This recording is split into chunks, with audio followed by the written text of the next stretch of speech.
Hello दोस्तों, this is सी ए सागर का set आपके सामने लेके आ रहा हूँ विथ चैप्टर 3 का quick revision, booster revision, marathon revision, जो भी नाम आप देना चाहें। इस वीडियो में हम बात करेंगे one of the most important chapter of your CA intermediate and IPCC का ऑडिट का सिलेबस, ठीक है।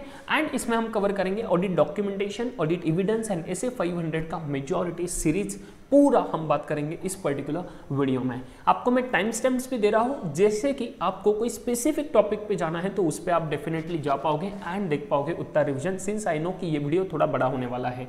आई होप आपको ये बहुत ज़्यादा पसंद आएगा एंड हेल्प करेगा for your quick revision and the final day revision of the audit syllabus, and ये आपको एग्जाम में डेफिनेटली हेल्प करेगा। I have given a lot of references of the examination questions, RTP MTP के question जहाँ जहाँ पे जरूरत है एंड बहुत जहाँ इंपॉर्टेंट है वो। अगर आपको सच में ये वीडियो पसंद आता है तो please don't forget to like this video and share this video with your friends to help them to quickly cover this particular important chapter of audit and आगे आने वाले majorly quality learning videos, knowledge videos, not just from the exam perspective but apart from that knowledge perspective के लिए channel को subscribe करना मत भूलिएगा and अपने दोस्तों को भी बोलना चैनल को सब्सक्राइब करें, लाइक करें, शेयर करें वीडियो को। टेक केयर ऑफ योरसेल्फ, आगे बढ़ते हैं, पढ़ते हैं and all the best to all of you. चलो फ्रेंड्स, स्टार्ट करते हैं marathon revision of audit documentation, audit evidence, your chapter 3, one of the basic concept का सबसे इंपॉर्टेंट चैप्टर, जिसमें हम कवर करेंगे लॉट ऑफ थिंग्स आपका एसए 500 का मेजर सीरीज, ठीक है। इसमें से आपको 5 से 10 मार्क के क्वेश्चन तो मिनिमम आ जाएंगे, इसलिए टेंशन मत लेना। चलो स्टार्ट करते हैं।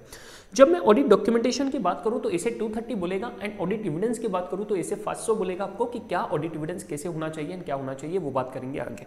ऑडिट डॉक्यूमेंटेशन सबसे पहले जब एसए 230 बात करता है तो वो बोलता है ऑडिट डॉक्यूमेंटेशन है क्या। Audit documentation it is the record. क्या है रिकॉर्ड? बेटा मेरे साथ बोलोगे, रिकॉर्ड है 3 चीजों का। फर्स्ट चीज जो ऑडिट प्रोसीजर्स अपने परफॉर्म किया, उसके लिए जो अपने ऑडिट एविडेंस लिया एंड इन दोनों के बेसिस पे जो अपने कंक्लूजन्स दिया। क्या बोला मैंने? मेरे साथ फिर से बोलोगे, audit documentation is the record of, very first thing, the audit procedures perform for that particular thing, relevant audit evidence obtained, and the third thing, based on this the conclusions reached by the auditor। इसी को हम बोलेंगे working papers, इसी को बोल सकते हैं work papers. नाम तो अलग है, कैरेक्टर तो वही है सर। नेक्स्ट थिंग, एग्जामिनेशन का इंपॉर्टेंट क्वेश्चन बन सकता है इस पॉइंट पे। मैं आपको एग्जामिनेशन क्वेश्चन बोलूंगा तो ऐसा पूछेंगे कि कोई केस सिनेरियो है जहां पे मैनेजमेंट बोलेगा कि भैया आपको पता चला कि देखो फ्रॉड पता चल रहा है जो ऑडिटर ने आइडेंटिफाई नहीं कर पाए, तो सबसे पहली चीज तो ऑडिटर कभी 100% एब्सोल्यूट एश्योरेंस देगा ही नहीं, वो तो रहेगा रीजनेबल एश्योरेंस। क्यों? बिकॉज चैप्टर 1 में पढ़े हैं कि इनहेरेंट लिमिटेशंस है, due to nature of audit procedure, due to nature of financial reporting, due to timeliness and balance between benefit and cost and due to other factors, जिसमें एक सबसे important factor आता है दैट इज फ्रॉड। क्यों? Because fraud एक sophisticated manage activity हो सकता है and that is the reason management ने जो ब्लेम किया ऑडिटर के ऊपर कि सर ये तो फ्रॉड हुआ था हमारे एंटिटी में, जो हमें ऑडिट के बाद पता चला, which auditor could not identify and इसीलिए ऑडिटर ने उसका एक्टिविटी सही से परफॉर्म नहीं किया। सर अभी ऑडिटर क्या कर सकता है? तो ऑडिटर तो उसके जगह पे सही है, मैनेजमेंट उसके जगह पे सही है, तो ऑडिटर क्या करेगा? ऑडिटर प्रूव करेगा किसके बेसिस पे? सर ऑडिटर के पास क्या एविडेंस है? तो ऑडिटर के पास एविडेंस है audit documentation. Very very important case scenario आ सकता है एग्जामिनेशन में, सो समझ लेना अच्छे से। ऑडिट डॉक्यूमेंटेशन का नेचर बात करता है इसी रिगार्डिंग। ऑडिट डॉक्यूमेंटेशन आपको प्रोवाइड करेगा 2 चीजें। सबसे पहली चीज evidence to the audit conclusions form, कि जो भी अपने ऑडिट कंक्लूजन्स दिए उन ऑडिट कंक्लूजन्स का क्या बेसिस था ना सर, वो बेसिस के लिए आपका ऑडिट डॉक्यूमेंटेशन आपको एविडेंस करके बनाएगा। मतलब अभी जब मैनेजमेंट ब्लेम कर रहा है तो you can go into court of law and you can definitely defend with your audit documentation forming it as a evidence कि देखो सर ये था जो हमने परफॉर्म किया, इस बेसिस पे हमने ये कंक्लूजन्स फॉर्म किए हैं। Second thing, it will act as an evidence कि आपने जो ऑडिट किया था ना सर वो प्लान किया था एंड परफॉर्म किया था in accordance with standards on auditing and relevant laws and regulation, regulatory requirements. तो आप वो भी प्रूव कर पाओगे। अगर मैं एसएस को फॉलो कर रहा हूँ, अगर मैं आपके लॉज एंड रेगुलेशंस को फॉलो कर रहा हूँ, जो भी रेगुलेटरी रिक्वायरमेंट्स है उनको फॉलो कर रहा हूँ, तो then I am not at blame, मुझे कुछ फर्क नहीं पड़ेगा। Even if management is blaming auditor कि उन्होंने अपना ड्यूटी नहीं किया, I will be able to prove based upon audit documentation. बहुत इंपॉर्टेंट केस सिनेरियो है, इसलिए अच्छे से याद रखना, इसको बीआर कर देना, फाइनल डे को पढ़ लेना एक बार, ठीक है। अभी मैं बोल रहा हूं evidence basis for the conclusion, evidence that audit was planned and performed in accordance with assets, legal and other regulatory requirements. Perfect है, ठीक है। चलो बच्चा इसके पर्पस क्या होते हैं? ऑडिट डॉक्यूमेंटेशन के पर्पस सीधे से क्वेश्चन है, सीधा सा क्वेश्चन है, कुछ फर्क नहीं पड़ेगा। सबसे पहली चीज ये आपको हेल्प करेगा to plan and perform the audit, ठीक है, कि प्लान एंड परफॉर्म करने के लिए आपको असिस्ट करेगा। उसके बाद में जो मैनेजर है, जो मैनेजर ऑडिट को लीड कर रहा है, वो manager will be able to direct supervise his team and review the audit engagement, ठीक है। तो he will be able to direct, supervise and discharge the review responsibilities of the audit engagement manager and partner. उसके बाद में third चीज आता है कि एंगेजमेंट टीम को अकाउंटेबल करा सकता है ऑडिट डॉक्यूमेंटेशन। सही सी बात है, जब हम ऑडिट प्रोग्राम बनाते हैं भैया, तो ऑडिट प्रोग्राम में हमने देखा था कि ये इंडिविजुअल एरियाज का बनाया। अभी हर एक बंदा जो उस एरिया के लिए काम कर रहा है उसका उस पे सिग्नेचर रहेगा एंड देखेंगे बेसिकली कि उसने क्या काम किया है। जब ये सब चीजें ऑडिट डॉक्यूमेंटेशन में आ रही है एंड देखेंगे भैया ये कुछ काम किसी ने किया, तो डेफिनेटली उस बंदे का नाम आएगा and he will be accountable. तो आप टीम को, एंगेजमेंट टीम को अकाउंटेबल करा सकते हैं for that particular work perform, ठीक है। तो ये आपका फायदा होगा ऑडिट डॉक्यूमेंटेशन से, पर्पस रहेगा। एंड थर्ड चीज रहेगा useful for the future audit as reference. क्या बोला? Useful for the future audit as reference. आप इसका फायदा, आप इसका यूज कर पाओगे फ्यूचर ऑडिट के लिए भी, कि आगे हमने कैसे परफॉर्म करना चाहिए ऑडिट को एंड कैसे हमने इसका आगे ध्यान देना चाहिए, कैसे ऑडिट को प्लान करना चाहिए, परफॉर्म करना चाहिए। एंड देन लास्ट पर्पस आता है आपका quality control reviews, regulatory inspections like peer review. तो जैसे भी आईसीआई का पीयर रिव्यू रहेगा या कोई इंटरनल और एक्सटर्नल इंस्पेक्शंस रहेंगे, इंटरनल बोलेंगे तो EQCR भी हो सकता है, एंड देन डेफिनेटली थिंग होगा आपका क्या, एक्सटर्नल। जहां पे बैंकिंग कंपनी का ऑडिट कर रहे हो तो RBI के इंस्पेक्शंस भी हो सकते हैं। इसके लिए audit documentation will be definitely will be for the basic purpose, ठीक है। अभी सबसे इंपॉर्टेंट चीज पर्पजेस में हमने क्या क्या देखा? सबसे पहली चीज assist to plan and perform, then second direct, supervise and discharge review responsibilities. ये किसके लिए हुआ? जो भी एंगेजमेंट मैनेजर है, पार्टनर है, उनके लिए। देन थर्ड है एंगेजमेंट टीम को अकाउंटेबल बना सकते हैं। Fourth is useful for the future audit as a reference, कि अगले साल के ऑडिट में हम इसका यूज कर सकेंगे। देन नेक्स्ट पॉइंट आता है for quality control reviews and regulatory inspection, जैसे कि पीयर रिव्यू। बच्चों चलो इसके बाद में बढ़ते हैं। बहुत इंपॉर्टेंट क्वेश्चन आपके एग्जामिनेशन के लिए ये बन सकता है, that is form, content and extent of audit documentation. ये क्या फॉर्म रहेगा, क्या कंटेंट रहेगा, क्या एक्सटेंट रहेगा। फॉर्म मतलब किस नेचर में रहेगा बेसिकली, कंटेंट मतलब क्या उसमें इन्वॉल्व होना चाहिए, एंड एक्सटेंट मतलब कितना ऑडिट डॉक्यूमेंटेशन होना चाहिए, किन किन फैक्टर्स पे डिपेंड करता है।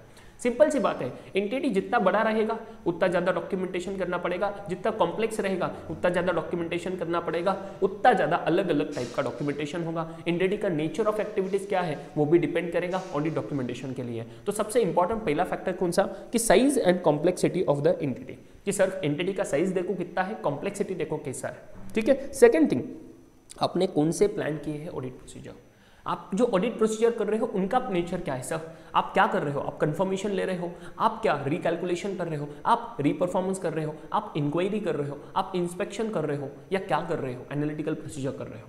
सो जो भी टाइप का आप ऑडिट प्रोसीजर करोगे दैट विल डिपेंड कि आपका ऑडिट डॉक्यूमेंटेशन कैसे होने वाला है। देन थर्ड, आइडेंटिफाई ड्रॉमम। तो रिस्क ऑफ मटेरियल मिसस्टेटमेंट कितना है, आपने रिस्क आइडेंटिफाई किया कि हायर रिस्क है, लोअर रिस्क है या सिग्निफिकेंट है, तो दैट विल डिपेंड कि सर आपका ऑडिट डॉक्यूमेंटेशन का फॉर्म क्या रहेगा, कंटेंट क्या रहेगा, एक्सटेंट क्या रहेगा। बराबर है बच्चा। तो आइडेंटिफाइड ड्रॉमा, अगर ज्यादा रिस्क है तो ज्यादा डॉक्यूमेंटेशन, ज्यादा बेटर डॉक्यूमेंटेशन, ज्यादा कंटेंट होगा एंड कुछ अलग फॉर्म रहेगा जो ज्यादा रिलायबल रहेगा। सही है। Then fourth, significance of the audit evidence obtain, कि जो ऑडिट एविडेंस आपको मिला है ना, जिस बेसिस पे आपने ऑडिट प्रोसीजर परफॉर्म किए, तो उन ऑडिट एविडेंस का क्या सिग्निफिकेंस है, कितना ज्यादा वो रिलेवेंट है उसके लिए, कितना ज्यादा रिलायबल है। That significance of audit evidence आपको डिपेंड करेगा आपका audit documentation of form, content and extent. Fifth point, nature and extent of exceptions identified. अभी एक्सेप्शंस क्या होता है, एक्सेप्शंस मतलब सर जो होना चाहिए था एंड जो हुआ है एक्चुअल में, इन दोनों का difference, should be and actual का जो डिफरेंस है ना सर, ये गैप इज एक्सेप्शन। सही है। तो ये एक्सेप्शन जो आपको मिले, जो आपको मिसस्टेटमेंट, जो आपको डेविएशंस मिले, जो आपको डिफरेंसेस मिले, इन दैट केस सर इसका नेचर क्या है, ये कितना ज़्यादा मटेरियल डिफरेंस है, ये कितना ज़्यादा इंपॉर्टेंट है कंसीडर करना, एंड उसके लिए कितने ज़्यादा अच्छे से ऑडिट प्रोसीजर या फर्दर ऑडिट प्रोसीजर प्लान किए हैं, that will determine your audit documentation का form, content, extent. Next point आता है audit methodology and tools use, कि आपने कौन से ऑडिट मेथोडोलॉजी यूज किया एंड कौन से टूल्स यूज किए। अगर मैं ऑटोमेटेड एनवायरनमेंट की बात करूं तो आपके पास डेटा एनालिटिक्स के टूल्स हैं, बेसिकली डेटा एनालिटिक्स का यूज करोगे, कैट के टूल्स यूज करोगे, कंप्यूटर असिस्टेड ऑडिट टेक्निक्स, तो ये सब चीजें अगर आप यूज कर रहे हो तो दैट विल डिटरमाइन कि आपका ऑडिट डॉक्यूमेंटेशन कैसे होगा। एंड अगर आप मैन्युअली कुछ चीजें कर रहे हो तो वहां पे कुछ अलग चीजें रहेंगी। तो ऑडिट डॉक्यूमेंटेशन का form, content and extent will depend upon this one of the major thing जो बहुत ज्यादा रिलेवेंट है। And the last point is very very important point, बहुत ही ज्यादा इंपॉर्टेंट है, इसको मार्क कर देना अच्छे से। That is needed to document and a conclusion, needed to document and a conclusion not readily determinable based on the documentation of audit procedures performed or evidence obtained। क्या बोलना चाहते हैं कि sir need to document conclusion जो not readily determinable, मतलब ऐसा conclusion जहां पे जल्दी से आप कंक्लूड नहीं कर पा रहे हो, उसका कितना ज्यादा जरूरत है डॉक्यूमेंट करना based on the documentation of audit procedures performed और एविडेंस ऑब्टेन, कि जो आपने कंक्लूजन अराइव किया based on audit procedure perform and evidence पे, तो वो कंक्लूजन अगर आप डिटरमाइन नहीं कर पा रहे हो, जो जल्दी से आप डिटरमाइन कंक्लूड नहीं कर पा रहे हो, तो उसका डॉक्यूमेंटेशन का कितना ज़्यादा ज़रूरत है ये आपको देखना पड़ेगा। अभी ये डिपेंड करेगा कि वो अगर आप नहीं कर पा रहे हो तो उसका रीज़न क्या है, वो रीज़न कितना वैलिड है, उसका इम्पैक्ट कितना ज़्यादा आएगा फाइनेंशियल स्टेटमेंट्स के ओपिनियन पे, and that all things will determine कि आपका need to document that particular thing. And that is why this is very very important thing कि आपने अच्छे से ध्यान देना है। ठीक है, सो ये आएंगे आपके फॉर्म, कंटेंट एंड एक्सटेंट के फैक्टर्स। फटाफट मेरे साथ बोलना, size, complexity, second point nature of planned audit procedure, then जो आइडेंटिफाइड रॉमम है, देन आएगा significance of the audit evidence obtained, कितना ऑडिट एविडेंस सिग्निफिकेंट है, nature and extent of the exceptions identified, उसके बाद audit methodology and tools used, and then last one बहुत important, need to document the conclusion जो आपका not readily डिटरमाइनेबल है, जो आप अच्छे से डिटरमाइन नहीं कर पाओगे एंड जल्दी डिटरमाइन नहीं कर पाओगे based on the documentation of audit procedures and what audit evidence obtained. इसके बाद में सिंपल सी बात है, ऑडिट डॉक्यूमेंटेशन में क्या क्या चीज़ें इंक्लूड होती है, बहुत सिंपल सी बात है। इसमें पेपर फॉर्म में रहेगा, इलेक्ट्रिक फॉर्म में रहेगा। देखो ऑडिट प्रोग्राम्स, ये ऑडिट प्रोग्राम क्या होता है, it is the record of audit procedures to be perform by the auditor, सही है, एंड एंगेजमेंट टीम, तो ये भी इसमें ऑडिट डॉक्यूमेंटेशन में आएगा। देन ऑडिट एनालिसिस, जो भी आपने एनालिसिस किए, जो भी मेमोज आपने बनाए, अभी मेमो में आपको पता है, एग्जांपल कंप्लीशन मेमो देखेंगे हम थोड़ी देर बाद। कंप्लीशन मेमो क्या होता है कि जहाँ पे समरी ऑफ ऑब्जर्वेशंस, उसके ऊपर मैनेजमेंट का क्या रिस्पॉन्स था एंड उसके ऊपर अपने ऑडिट में कैसे उसको एड्रेस किया, इसका summary is nothing but your completion memo. तो समरी ऑडिट मेमो भी बोलते हैं इसको अपन। तो ये जो मेमो रहता है ये भी सर अपना ऑडिट डॉक्यूमेंटेशन आएगा, एब्सोल्युटली सही है। Then summaries of significant matters, nothing but हमने जो बात की कंप्लीशन मेमो का अलग से पॉइंट दे दिया उन्होंने। सर फिर इस मेमो में एंड इसमें क्या डिफरेंस है, ये मेमो रहेंगे एरिया वाइज अलग अलग हो सकते हैं, एंड उन सब में से सबसे ज्यादा इंपॉर्टेंट कौन से है पूरे ऑडिट में, उसका एक फाइनल समरी बनाया, that is your completion memo. Then confirmations, तो इसे 505 के हिसाब से जो हम बात करते हैं एक्सटर्नल कंफर्मेशंस वो भैया। उसके बाद में मैनेजमेंट लेटर ऑफ रिप्रेजेंटेशन, ये बात करता है इसे 580 में, सही है क्या। तो MRL is also part of your audit documentation. Confirmation जो लोगे that is also part of your audit documentation. Then checklist मतलब जो आप चेक कर रहे हो बेसिकली, एंड मैनेजमेंट के जो चेकलिस्ट है या ऑडिट के जो चेकलिस्ट है कि ऐसे का कंप्लायंस हुआ या नहीं। उसके बाद में आपका companies act and laws and regulation जो भी एप्लीकेबल है वो कंप्लायंसेस हुए या नहीं, तो वो चेक करने के लिए चेक पॉइंट्स जो रहेंगे आपके पास, that is what your checklist, तो वो भी आपका ऑडिट डॉक्यूमेंटेशन का पार्ट रहेगा। And the last one is correspondence, जो भी कुछ कम्युनिकेशन डिटेल्स है, ईमेल्स है मैनेजमेंट के साथ between the auditor management, and इसके बाद में between the management and the third party जिनका ऑडिट एविडेंस करके अपने पास आएगा, that is what communication, emails या कुछ other forms, that is what your correspondence, ये भी आपका ऑडिट डॉक्यूमेंटेशन में आएगा। सो सर इन शॉर्ट सब मेजर चीजें from audit starting to end तक जितनी भी आती है, almost everything will be your audit documentation का पार्ट। आई होप क्लियर है। इसके बाद में बढ़ेंगे हम assembly of final audit file. मेरे हिसाब से लिख लेना SQC 1 का सबसे इंपॉर्टेंट क्वेश्चन DER, बहुत ज़्यादा इंपॉर्टेंट क्वेश्चन SQC 1 के हिसाब से। चलो बात करते हैं assembly of final audit file. सबसे इंपॉर्टेंट चीज़ें इसमें जो याद रखनी है आपने वो मैं बात करूंगा। सबसे पहले आपने याद रखना है ये होता है आपका क्या, फाइनल ऑडिट फाइल जब आपने कंप्लाई करना है कि सर फाइनल ऑडिट फाइल जब हम बनाएंगे तो कितने दिन में फाइनल ऑडिट फाइल बनना चाहिए, उसमें हम कौन से टाइप के चेंजेस कर सकते हैं। आपने पढ़ा है ये फाइनल ऑडिट फाइल रहेगा ऑडिट रिपोर्ट के डेट से मैक्सिमम विद इन 60 डेज। ये जनरल पीरियड है जो SQC 1 ने बोला है कि at least up to 60 days from the date of auditor's report you should complete your assembly of final audit file. इसमें आप सिर्फ 4 टाइप के चेंजेस कर सकते हो, मतलब एक एडमिनिस्ट्रेटिव नेचर ऑफ चेंजेस कर सकते हो जिसमें 4 एग्जांपल्स हमने देखे थे। ठीक है, सो सिर्फ एडमिन लेवल के चेंजेस अलाउड है, administration nature of changes are allowed and इसमें 4 एग्जांपल्स हमने देखे थे। सबसे पहला एग्जांपल था सॉर्टिंग कोलेटिंग का वर्क पेपर्स, रेफरेंसिंग करना है वर्क पेपर्स का, सॉर्ट करना है, कोलेक्ट करना है, जो भी अननेसेसरी है उनको डिस्कार्ड करना है, डिलीट करना है, जो भी सुपरसीडेड डॉक्यूमेंटेशन है जितना जरूरी था उसके ऊपर ज्यादा कर लिया डॉक्यूमेंट, तो जो सुपरसीडेड है जो एक्सेसिव है उनको डिलीट करो, डिस्कार्ड करो। उसके बाद में सबसे इंपॉर्टेंट आता है जो आपका फाइल असेंबली चेकलिस्ट है, फाइल असेंबली चेकलिस्ट, वो चेकलिस्ट को फाइनलाइज करना, साइन ऑफ करना एंड उसके बाद लास्ट इंपॉर्टेंट आपका आता है एडमिनिस्ट्रेशन नेचर ऑफ चेंजेस। बहुत ज़्यादा इंपॉर्टेंट है, इसके ऊपर केस सिनारियो बन सकता है क्या कि आपने अगर कोई काम परफॉर्म कर लिया है, मतलब audit procedures perform before the date of auditor's report and उसके रिगार्डिंग जो भी कंक्लूजन्स आते हैं you have discuss those conclusions with your audit engagement team and all these things, मतलब audit procedures performed and the discussion of that conclusions with the engagement team before the date of auditor's report, ये सब कर लिया,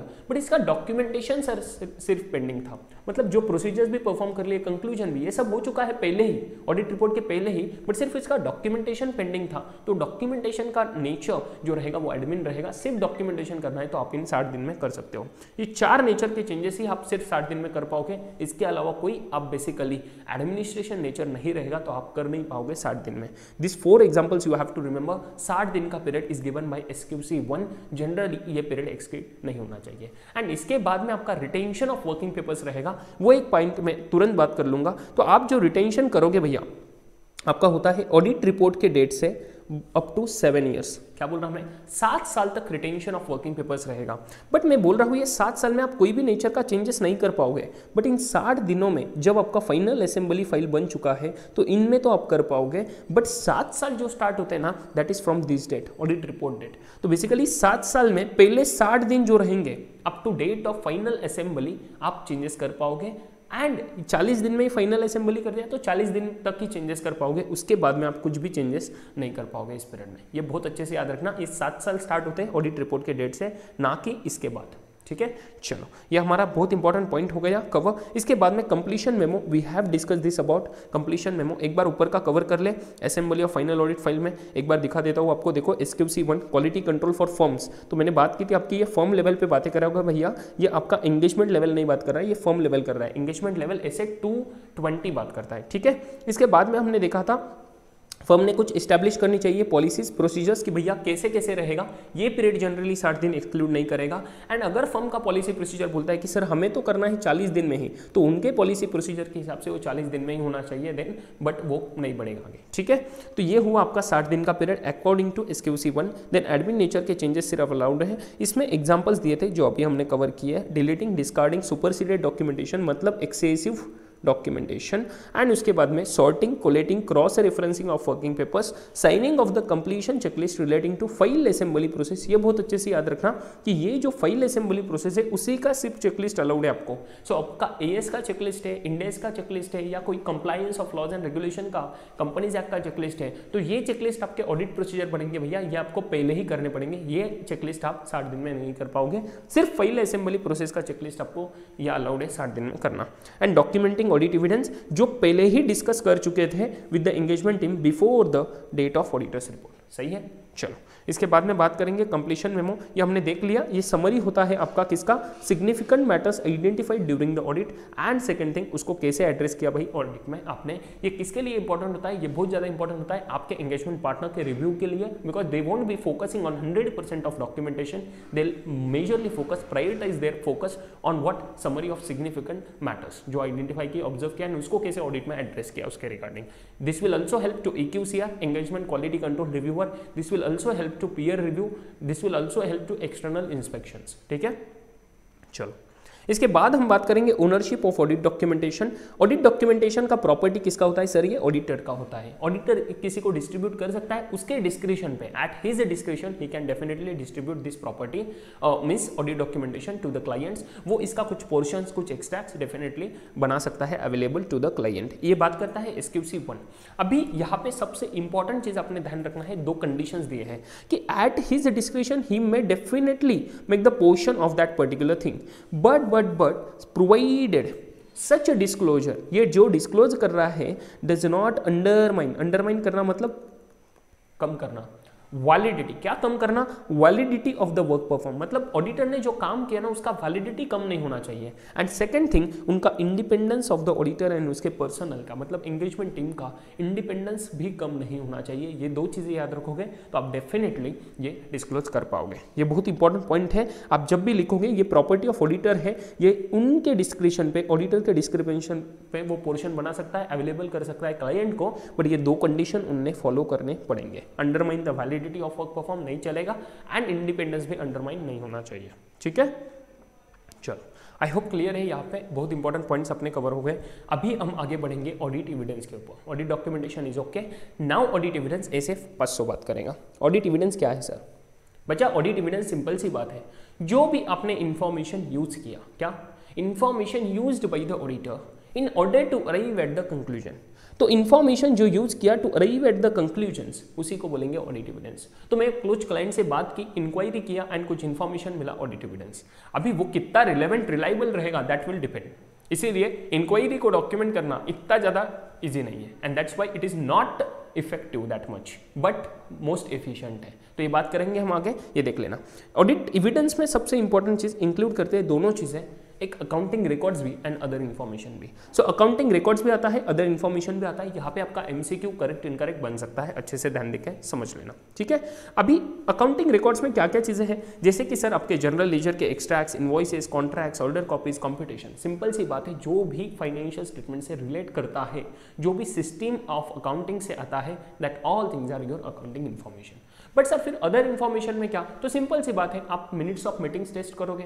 आप कितने सारे audit procedure में MOM लेते हो, मिनट्स ऑफ मीटिंग्स लेते हो, तो minutes of meetings, external confirmation, that is not your accounting information, that is other information. ठीक है, एंड मैनुअल्स, मैनुअल्स मतलब क्या? बिजनेस के प्रोसेस मैनुअल्स, जो आप अंडरस्टैंडिंग द एंटिटी में आप लोगे प्लानिंग फेज में, तो ये सब चीजें क्या? Other information. This all things are also your audit evidence. सही है, ठीक है, ये एक पॉइंट आपका आ जाएगा करेक्ट, इनकरेक्ट और एमसीक्यू में अच्छे से ध्यान देके समझ लेना। दोनों चीजें आएगी, accounting records as well as other information. चलो, इसके बाद में टाइप ऑफ ऑडिट एविडेंस। अभी जब मैं टाइप ऑफ ऑडिट एविडेंस बात करूँ तो इसमें अपने नेचर का बेस पे एंड सोर्स के बेस पे डिपेंड करेगा। सर नेचर के बेस पे मतलब क्या कि ऑडिट एविडेंस सर उसका नेचर क्या है, कहाँ से जनरेट हुआ है, बेसिकली नेचर क्या है उसका, एंड सोर्स मतलब कहाँ से जनरेट हुआ है। नेचर मतलब वो किस फॉर्म में अवेलेबल है, तो whether that is visual, whether that is oral, whether that is documentary.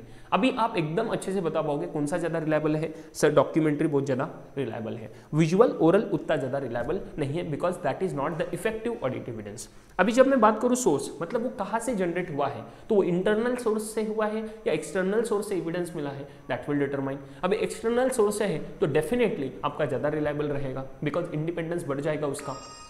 But इसमें भी पॉइंट अपने याद रखना है कि एक्सटर्नल में भी आरपीटी अगर है तो आरपीटी से जो रिलायबिलिटी रहेगा वो कम रहेगा as compare to non RPT parties. ठीक है, समझ रहे हो? आरपीटी मतलब related parties. So related parties से बेसिकली अगर आपका आ रहा है तो उसमें भी थोड़ा कम रहेगा रिलायबिलिटी एज कंपेयर टू जो रिलेटेड पार्टीज नहीं है, नॉन आरपीटी रिलेटेड पार्टीज, तो इनके रिगार्डिंग आपका रिलायबिलिटी ज़्यादा रहेगा। ये चीज़ अपने ज़्यादा याद रखना है, अच्छे से याद रखना है। ठीक है, उसके बाद में सबसे इंपॉर्टेंट पॉइंट आएंगे sufficiency and appropriateness of your audit evidence. Sufficiency and appropriateness. अभी मैं सफिशिएंसी एंड एप्रोप्रिएटनेस की बात करूँ तो एक पॉइंट अपने याद रखना, सफिशिएंसी क्या है? क्वांटिटेटिव मेजर है। एप्रोप्रिएटनेस क्या है भैया? आपका appropriateness is the qualitative measure. तो इसके बारे में सबसे एक पहला डिफरेंस याद रख लिया, सफिशिएंसी क्वांटिटी, एप्रोप्रिएटनेस क्वालिटी। अभी इसके बाद में बात करूंगा, हमने देखा था सफिशिएंसी किस बेसिस पे डिपेंड करता है। 3 फैक्टर्स है मेजरली जिसके बेसिस पे आप सफिशिएंसी डिटरमाइन कर पाओगे कि whether the audit evidence is sufficient और नॉट।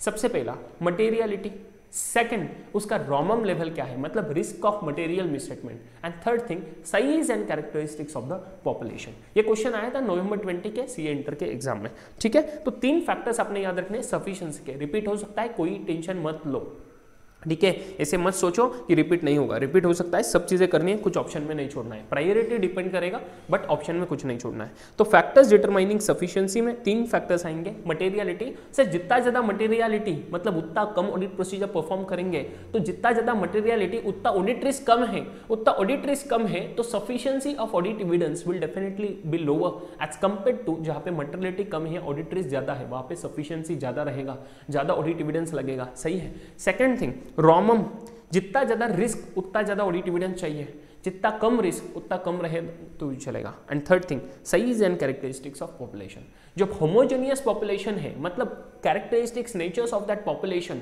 एटम्स जो भी ट्रांजैक्शन है उस पर्टिकुलर ब्लॉक में वो सब सेम है, ऑलमोस्ट सेम है, कोई ज्यादा चेंजेस नहीं है। सो रेंट का GL is homogeneous population, but at the same time अगर मैं बात करूं रेवेन्यू, जहां पे कंपनी का revenue is from the domestic export, उसमें प्रोडक्ट्स सर्विसेज अलग अलग नेचर के प्रोडक्ट्स अलग अलग इंडस्ट्रीज, तो इन दैट केस वो बन जाएगा हेट्रोजेनियस पॉपुलेशन। तो कैरेक्टरिस्टिक्स ऑफ पॉपुलेशन कितना ज्यादा साइज है दैट विल डिटरमाइन आपका sufficiency of audit evidence. 3 factors याद रखोगे अच्छे से, इंपॉर्टेंट चीज है, नवंबर 20 में आया फिर भी रिपीट हो सकता है, कोई टेंशन का सोचना नहीं है ऐसा बात, ठीक है।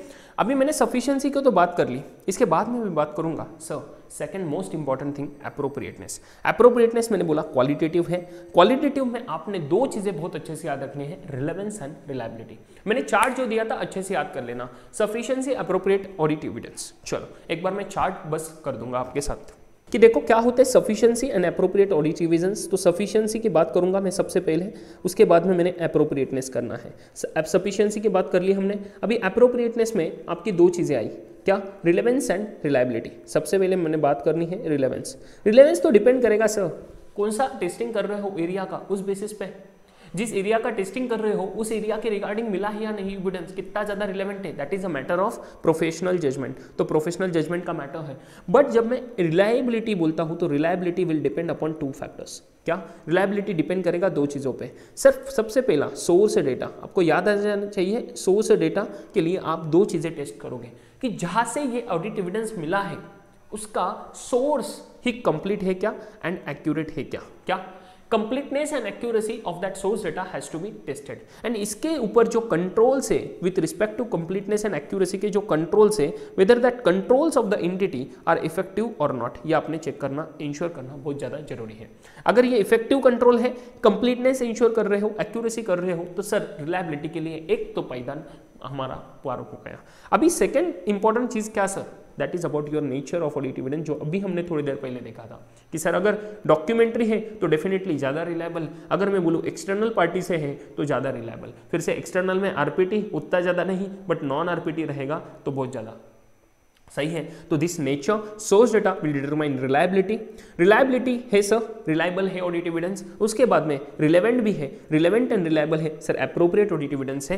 एप्रोप्रिएटनेस के साथ साथ सफिशिएंसी भी है, जो हमने 3 फैक्टर से डिटरमाइन की। सबसे पहला फैक्टर था आपका रोमम, उसके बाद में फैक्टर था आपका मटेरियलिटी, तो मैं मटेरियलिटी लिखूंगा तो 320 लिख दूंगा, समझ जाएगा आपको, ऐसे 320 बात करता है। एंड थर्ड है size and characteristics of the population. तो ये सबसे इंपॉर्टेंट चीजें आपने याद रखनी है। जब आपका ऑडिट एविडेंस सफिशिएंट भी रहेगा, एप्रोप्रिएट रहेगा, तभी आप ओपिनियन दे पाओगे। बहुत इंपॉर्टेंट चीज है, जब आपका सफिशिएंट भी रहेगा, एप्रोप्रिएट रहेगा, तभी आप ओपिनियन दे पाओगे। Without that you can't give opinion. Sir sufficiency and appropriateness के बिना हम ओपिनियन दे पाएंगे, ये कौन बोलता है? 2 चीजें मैं रेफरेंसेस दूंगा, दैट इज 1 अबाउट ऐसे 330। ये ऐसे आपके ओल्ड कोर्स में एप्लीकेबल है, न्यू कोर्स में सीए इंटरमीडिएट को एप्लीकेबल नहीं है, अप टू जैन एंड मई के लिए भी, मई 21 तक। ऐसे 330 बात करता है with respect to responses to the assessed risk. तो 315 में आप आइडेंटिफाई करते हो एंड एसेस करते हो रोमम को, एंड आप 330 में उन जो आइडेंटिफाई एंड एसेस किए उसके बेसिस पे रिस्पॉन्सेस डिजाइन करते हो। ये ऐसे रिक्वायर करता है जब भी आप कोई ऑडिट प्रोसीजर पे कंक्लूजन दोगे, that conclusion has to be backed by the site, that conclusion has to be backed by the SAI, that is must, conclusion आपका सिर्फ सही के बेसिस पे होना चाहिए। जब तक सफिशिएंट एप्रोप्रिएट ऑडिट एविडेंस नहीं है तब तक आप कंक्लूड नहीं कर पाओगे। एंड सेकंड थिंग, अगर आपने एसए 700 अच्छे से पढ़ा है तो डेफिनेटली एसए 700 का बेसिस फॉर ओपिनियन पैरा आपने देखा रहेगा। बेसिस फॉर ओपिनियन में 4 चीजें आपने इंक्लूड करनी पड़ती है, and one of that 4 things are that is whether auditor believe करता है क्या कि उसको सही मिला या नहीं मिला, ठीक है, in order to provide the conclusion. ये जो ओपिनियन दे रहा है भाई, ये opinion is based on the sufficient appropriate audit evidence, ये बिलीव करता है ऑडिटर, ये उसको बेसिस फॉर ओपिनियन पैरा में लिखना पड़ता है। That is why very very important thing sufficient appropriate audit evidence होना, without that you can not give the conclusion, ठीक है। चलो इसके बाद में हम बात करेंगे with respect to next thing, administrative changes देख लिया, कंप्लीशन मेमो ये ऊपर चला गया था किधर, तो भी एक सेकंड रुको, टाइप ऑफ ऑडिट एविडेंस देख लिया। हाँ, अभी मैं जब इधर यहाँ पे रोमम की बात किया तो ये हम अगले पार्ट में भी आएंगे 4th चैप्टर में, बट रोमम में 2 टाइप होते हैं बेसिकली। आपका रोमम is a function of 2 things, inherent risk and control risk. तो इनहेरेंट रिस्क क्या है अभी समझ लो। इनहेरेंट रिस्क ऐसा है कि सब असर्शन लेवल पे सर मटेरियलिटी मिसस्टेटमेंट हो सकता है। क्या बोला? असर्शन लेवल पे मिसस्टेटमेंट हो सकता है which might be material, but before consideration of the controls, के कंट्रोल्स को कंसीडर किए बिना अगर मैं बोल रहा हूँ कि असर्शन लेवल पे ये गलती हो सकती है, ये गलती हो सकती है, ये मिसस्टेटमेंट हो सकता है, that is what your inherent risk. So simple सी बात है, अगर मैं रेवेन्यू का एग्जांपल दूं तो revenue may not be appropriately recorded in the books. Assertion कौन सा? एक्यूरेसी। एप्रोप्रिएटली रिकॉर्डेड बोला ना तो एक्यूरेसी के रिगार्डिंग रेवेन्यू का ये रिस्क, बट मैं कंट्रोल को कंसीडर कर रहा हूं क्या? नो। तो this is what your inherent risk. अभी जब मैं कंट्रोल को कंसीडर करूंगा, मैनेजमेंट बोला अरे यार रुक जाओ, ये रिस्क तो आप बोल रहे हो भैया, बट ये रिस्क के लिए हमारे पास मिटिगेट करने के लिए कंट्रोल भी है। सो सर कंट्रोल क्या? तो ये आपका प्रोसीजर हुआ, पॉलिसी हुआ कि जो आप कर रहे हो perform to mitigate that risk, तो that is control. But sir risk तो है ना इसमें भी, कौन सी टाइप की risk that this control will not be prevent, detect and correct the material misstatement which might exist. तो जो मटेरियल मिसस्टेटमेंट हो सकता है वो इस कंट्रोल से भी प्रिवेंट ना हो, डिटेक्ट ना हो या करेक्ट भी ना हो। सही है, तो प्रिवेंट ना हो एंड डिटेक्ट करके करेक्ट भी ना हो, तो ये आपका रिस्क बनता है, that is what your control risk. ये 2 चीजें आपने याद रखनी है, this is what your रोमम। And ये रोमम आपका पार्ट बनता है ऑडिट रिस्क का वन ऑफ द फंक्शन। तो रोमम एंड डिटेक्शन रिस्क मिला के बनेगा आपका ऑडिट रिस्क। ये हम थोड़ी देर बाद रिवाइज करेंगे चैप्टर 4 में। चलो, तो ऐसे 330 की मैंने बात की। ऐसे 330 requires the auditor to conclude whether the सही हैज बीन ऑब्टेन्ड और नॉट। इसके बाद में बात करेंगे सर रिलायबिलिटी कब बढ़ेगा। ये छोटा सा क्वेश्चन आपके एग्जामिनेशन में बन सकता है कि रिलायबिलिटी कब बनेगा। जब बढ़ेगा तब सब ये फैक्टर्स, इसमें से कुछ फैक्टर्स बढ़ेंगे। पहला चीज, whether the audit evidence has been obtained from independent sources. तो मैं इंडिपेंडेंट बोलूंगा तो डेफिनेटली इसीलिए हम एक्सटर्नल को बोलते हैं ज्यादा। अगर एक्सटर्नल से मिला है तो ज़्यादा रिलायबल है, अगर इंटरनल से मिला है तो लेस रिलायबल है। अगर मैं बात करता हूं कि ऑडिट एविडेंस आपको नॉन आरपीटी से मिला है तो ज़्यादा रिलायबल है। क्यों? Because independency will determine that. Second thing, उस ऑडिट एविडेंस के जो कंट्रोल्स है, वो ऑडिट एविडेंस जहाँ से जनरेट होता है उसके जो कंट्रोल्स है, whether that controls are effective. तो इसीलिए अभी हमने बात की रिलायबिलिटी में सोर्स डेटा का कंप्लीटनेस, एक्यूरेसी का controls, and that's why controls related to that audit evidence are effective और नॉट। उसके बाद में ये ऑडिट एविडेंस डायरेक्टली ऑडिटर को मिला या विद द थर्ड पार्टी मिला है। सो डायरेक्टली मिला है तो ज़्यादा रिलायबल, अगर थर्ड पार्टी के थ्रू मिला है तो कम रिलायबल।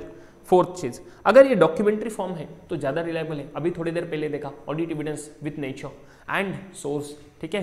देन ओरिजिनल डॉक्यूमेंट्स है तो ज़्यादा रिलायबल है, जेरोक्स कॉपीज कम रिलायबल रहेगा। छोटा सा क्वेश्चन बनेगा, वेरी इजी क्वेश्चन है, यहाँ पे ज़्यादा कुछ सवाल नहीं बनेगा, ठीक है ना, टेंशन नहीं आना चाहिए आपको, ठीक है।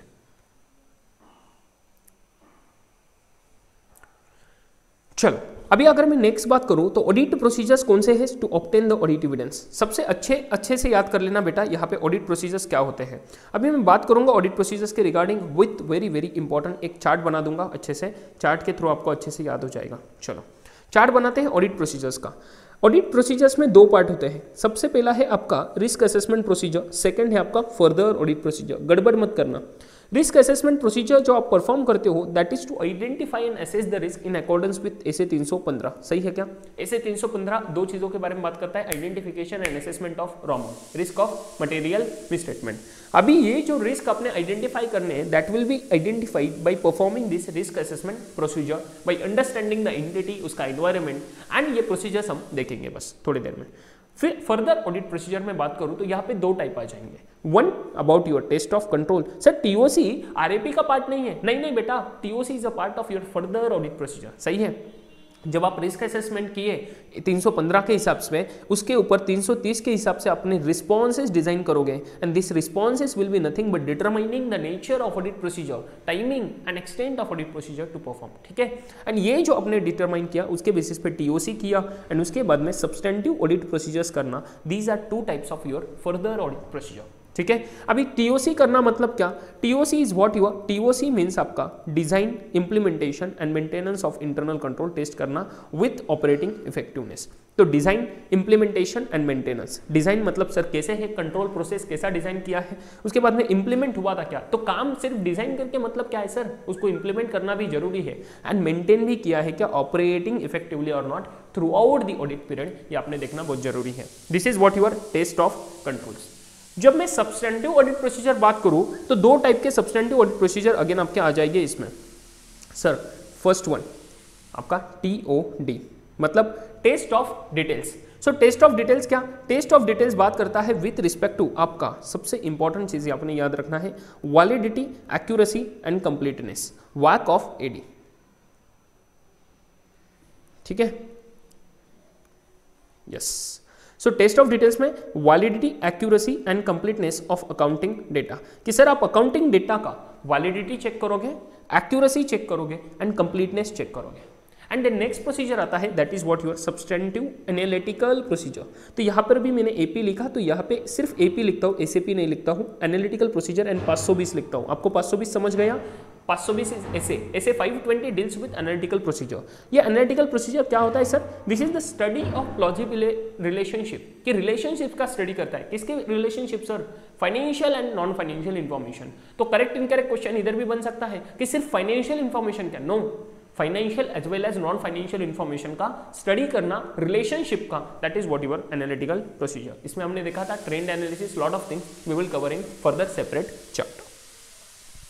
अभी सर ये जो रिस्क असेसमेंट प्रोसीजर कर रहे हैं, ये रिस्क असेसमेंट प्रोसीजर करेंगे, ये फर्दर ऑडिट प्रोसीजर करेंगे, ये कौन से ऑडिट प्रोसीजर के थ्रू करेंगे? तो इसके लिए सबसे इंपॉर्टेंट चीज आता है, देख लो। तो जब रिस्क असेसमेंट प्रोसीजर कर रहे हो, जब फर्दर ऑडिट प्रोसीजर कर रहे हो, तो इसके लिए आप ऑडिट प्रोसीजर क्या करोगे? ये तो टाइप ऑफ ऑडिट प्रोसीजर हो गए, इसके नेचर क्या है ऑडिट प्रोसीजर्स के? सबसे पहला इंक्वायरी। इंक्वायरी आप अच्छे से ध्यान रखना। इंक्वायरी मतलब क्या? मैं डिस्कशन कर रहा हूँ मैनेजमेंट पर्सनल के साथ, रेवेन्यू को ऑडिट करना है, रेवेन्यू के डिपार्टमेंट में गया, उनके बंदे से बात कर दी, सर भैया मुझे एक्सप्लेन करो क्या क्या होता है इंक्वायरी, आप इंक्वायरी परफॉर्म कर रहे हो। सेकंड थिंग होता है ऑब्जर्वेशन। ऑब्जर्वेशन आपने देखा रहेगा, जब भी आप फिजिकल वेरिफिकेशन करते हो तो आप देखोगे कि सामने वाला आदमी कैसे परफॉर्म कर रहा है टेस्ट, मतलब जो प्रोसीजर कर रहा है, जो भी एक्टिविटी कर रहा है वो कैसे कर रहा है, दैट इज ऑब्जर्वेशन। ये भी आपका रिलेवेंस आएगा फिजिकल वेरिफिकेशन में। जब भी आप कंट्रोल टेस्टिंग कर रहे हो तो आप डिजाइन चेक करते समय आप देख सकते हो, ऑब्जर्व कर सकते हो कि वो कैसे बंदे परफॉर्म कर रहे हैं एम्प्लॉय। उसके बाद में थर्ड आता है आपका इंस्पेक्शन। क्या बोला मैंने? इंस्पेक्शन मतलब आप यहाँ पे ऑडिट एविडेंस को इंस्पेक्ट कर रहे हो, आप ऑडिट एविडेंस को चेक कर रहे हो कि जो भी ट्रांजैक्शन हो रहा है वो इंस्पेक्ट करके देख रहे हो सही है या नहीं है। देन फोर्थ थिंग आता है आपका रिकैलकुलेशन। क्या बोला मैंने? रिकैलकुलेशन। यहाँ पे याद रखना, आपने लिखना है अरिथमेटिकल एक्यूरेसी चेक करोगे। क्या? अरिथमेटिकल एक्यूरेसी चेक करोगे आप। इसके बाद में आता है आपका रीपरफॉर्मेंस। क्या बोला मैंने? रीपरफॉर्मेंस। यहाँ पे जो मैनेजमेंट प्रोसीजर परफॉर्म कर रहा है उसको आप खुद फिर से परफॉर्म करोगे। क्या बोला? फिर से परफॉर्म करोगे, रीपरफॉर्म। इसके बाद में होता है आपका एक्सटर्नल कंफर्मेशन, कि एक्सटर्नल कंफर्मेशन के थ्रू आप करोगे audit procedure perform. And then last one आता है एनालिटिकल प्रोसीजर। ये अभी हमने बात कर ली। एनालिटिकल प्रोसीजर क्या? ऐसे 520 के हिसाब से study of plausible relationship between financial as well as non financial information. I hope सही है। ये सभी प्रोसीजर्स के थ्रू आप RAP भी परफॉर्म करोगे एंड FAP भी परफॉर्म करोगे। ठीक है, क्लियर विद दिस? ये बहुत अच्छे से याद रखना। अभी इसी में मैं एक सबसे इंपॉर्टेंट फिर से एक नई बात कर लूंगा कि सर इसमें आपने देखा था एक क्वेश्चन है, अगर आपने मेरा Q&A का सेशन अटेंड किया होगा अनअकैडमी पे तो आपको पता है हमने क्वेश्चन देखा था, which is the generally most efficient and most effective audit evidence. क्या बोला? Most efficient and most effective audit evidence. Most effective भी बात करता हूं मैं, ठीक है। अगर मैं बात करता हूं most efficient and most effective, तो सबसे पहले हमने देखा अभी इंक्वायरी मोस्ट इफिशिएंट है, मोस्ट इफेक्टिव है? आप मेरे साथ आंसर देखोगे तो आपको पता चल जाएगा सर ये मोस्ट इफिशिएंट है बट मोस्ट इफेक्टिव नहीं है। मोस्ट इफिशिएंट के लिए मैं एमई लिख रहा हूँ एंड मोस्ट इफेक्टिवनेस को मैं MEF लिखूंगा, ठीक है। तो ME is what, most efficient, but ये इफेक्टिव नहीं है सर। कैसे डॉक्यूमेंट करेंगे, कैसे डॉक्यूमेंट करेंगे? किसी को कैसे पता चलेगा कि ये इतना इफेक्टिव इंक्वायरी हुआ या नहीं, जो भी कंक्लूजन दे रहे हैं? तो मोस्ट इफिशिएंट तो है सर। इसके बाद में बात करेंगे ऑब्जर्वेशन। ऑब्जर्वेशन तो सर अगेन इफिशिएंट है, बट जो ऑब्जर्व किया तो आंखें निकाल कर कैसे वहां पे इफेक्टिवनेस आप ऑडिट डॉक्यूमेंटेशन को करोगे ना, तो इफेक्टिव तो इतना ज्यादा रहेगा नहीं वो। तो अगेन ये इफिशिएंट तो हो गया सर, इफिशिएंट तो हो गया बट इफेक्टिव नहीं है। मैं सिर्फ इफिशिएंट बोलता हूँ, मोस्ट वगैरह हम बाद में करेंगे, ठीक है। इफिशिएंट है इंक्वायरी, ऑब्जर्वेशन भी इफिशिएंट है सर। इसके बाद में इफेक्टिवनेस का आएगा आपका इंस्पेक्शन। जो भी इंस्पेक्शन कर रहे हो वहां पर तो आपके पास डिविडेंस है, तो एविडेंस है तो डेफिनेटली इफेक्टिवनेस आप बढ़ेगा ऑडिट एविडेंस का। बट इफिशिएंसी है क्या, बिकॉज कितने एविडेंसेस लोगे ना, अगेन इनहेरेंट लिमिटेशन आ जाएगा। Nature of audit procedure, sampling one of the major inherent limitation, सही है क्या? एंड दैट इज व्हाई आपका अगेन इंस्पेक्शन तो इफेक्टिव तो बन गया बट इतना इफिशिएंट नहीं बना, सही है। तो इफेक्टिवनेस हो जाएगा EF लिखता हूं मैं, इफेक्टिव तो है बट उतना ज्यादा इफिशिएंट नहीं है। अगर मैं रिकैलकुलेशन की बात करूं तो रिकैलकुलेशन अगेन आपका इफिशिएंट बनेगा क्या? रिकैलकुलेशन में इतना ज्यादा इफिशिएंसी नहीं रहेगा, बिकॉज अपने को तो पूरा कैलकुलेशन देखना है ना। बट इफेक्टिव बनेगा क्या? या definitely to certain extent effective बनेगा ये, बिकॉज हमें पता लग रहा है कि कैलकुलेशन सही हो रहा है या नहीं हो रहा है, एंड उस बेसिस पे हम इफेक्टिव कंक्लूजन तो दे पाएंगे। But sir re-performance will give you the most effective. क्या बोला मैंने? Most effective. क्यों सर मोस्ट इफेक्टिव? बिकॉज जो मैनेजमेंट प्रोसीजर परफॉर्म कर रहा है वो खुद पूरा प्रोसीजर आप खुद भी परफॉर्म कर रहे हो। तो जब आप खुद पूरा प्रोसीजर करोगे तो आपको तो पता चलेगा ही कि जो कंक्लूजन आ रहा है आपके खुद ने परफॉर्म किए प्रोसीजर से वो मैच हो रहा है क्या, and that will give you the most effective audit evidence. But sir efficient तो बिल्कुल भी नहीं। क्यों? कितना टाइम कंजम्पशन होगा सर इसमें करने को, एंड दैट्स द रीजन। ये मोस्ट इफेक्टिव तो है बट इफिशिएंट इतना नहीं है। एंड अगर मैं बात करूं एक्सटर्नल कंफर्मेशन, तो एक्सटर्नल कंफर्मेशन अगेन इफिशिएंट है, आप रिक्वेस्ट तो दे पाओगे बट कितना इफेक्टिव बनेगा that will depend upon the reliability of audit evidence and analytical procedure. इसमें तो आप जजमेंट्स ले रहे हो, एजम्पशंस ले रहे हो, तो कितना इफेक्टिव बनेगा that is what will again depend upon the nature of audit procedure. So sir क्या करें, हमें तो मोस्ट इफिशिएंट भी चाहिए, मोस्ट इफेक्टिव भी चाहिए, तो आप कोई एक ऑडिट प्रोसीजर करके पूरा most effective and most efficient audit evidence ले पाओगे क्या? नो। तो इसीलिए एग्जाम में क्वेश्चन बन जाता है कि आप कैसे ऑडिट प्रोसीजर परफॉर्म करके most effective and most efficient लोगे। तो आप लिखोगे कि one of the audit procedure करके आपको नहीं मिलेगा, you will have to combine the different audit procedure. And generally, मैं फिर से बोल रहा हूं, generally it is not mandatory, but generally बात करें तो इंक्वायरी एंड इंस्पेक्शन ये दोनों प्रोसीजर साथ में करोगे तो will give you the most effective and most efficient audit evidence. सही है क्या? Inquiry most effective most efficient हो जाएगा एंड ये आपका इंस्पेक्शन मोस्ट इफेक्टिवनेस आपको दे देगा। अगर दोनों का कंपैरिजन, दोनों का कॉम्बिनेशन आप करोगे तो this is the generally best combination. But again ये जनरली बोला है, इसी में आपका ध्यान रखना है कि ये जनरली है, ये मैंडेटरी नहीं है। अगर नेचर ऑफ ऑडिट प्रोसीजर वो क्लाइंट का नेचर कुछ अलग है तो in that case you can definitely determine that is a matter of professional judgement कि कौन से कॉम्बिनेशन करके आपको मोस्ट इफेक्टिव मोस्ट एफिशिएंट मिलेगा। Generally inquiry and inspection are the best combination, is the best combination. ठीक है, चलो ये बात हमारी हो गई। अभी बात करेंगे, ये बात भी हमने कर ली कि इंक्वायरी, इंस्पेक्शन, ऑब्जर्वेशन, कंफर्मेशन, ठीक है। इसके बाद में recalculation, reperformance and analytical procedure. Confirmation बात करता है ऐसे 505, ऐसे 505। जब मैं बोलता हूँ एनालिटिकल प्रोसीजर बात करता है ऐसे 520 के बारे में डिटेल में, ठीक है। रिस्क असेसमेंट प्रोसीजर क्या होते हैं ये भी हमने देख लिया। ये ऐसे प्रोसीजर्स होते हैं जो आप परफॉर्म करोगे to understand the entity and उसका environment including internal controls to identify and assess the ROMM. ये आपको पता है अकॉर्डिंग टू ऐसे 315 आपको रिक्वायर करता है, बोलता है आइडेंटिफाई करना है, असेस करना है रिस्क ऑफ मटेरियल मिसस्टेटमेंट को। इसके बाद में जो हमने टेस्ट ऑफ कंट्रोल्स देखे ये भी बात कर ली कि ये होता है DMOF-IC, शॉर्टकट में बोल रहा हूँ, design, implementation and maintenance of internal control plus OE याद रख लेना, OE is what your operating effectiveness. तो डिजाइन मतलब प्रोसीजर सही है या नहीं वो देखना है ना, कि वो प्रोसीजर में उतनी कैपेबिलिटी है क्या कि वो रिस्क को मिटिगेट कर पाए, तो सही से डिजाइन किया क्या। सेकंड, इंप्लीमेंटेशन, सिर्फ डिजाइन करके काम नहीं है ना सर, उसको इंप्लीमेंट करना भी बहुत ज्यादा जरूरी है, तो सही से इंप्लीमेंट भी हुआ है क्या। तो इंप्लीमेंटेशन के लिए आप क्या करोगे, you will test one transaction, पूरा डिटेल में फ्रॉम स्टार्ट टू एंड कि सही से वही प्रोसीजर इंप्लीमेंट हुआ या नहीं।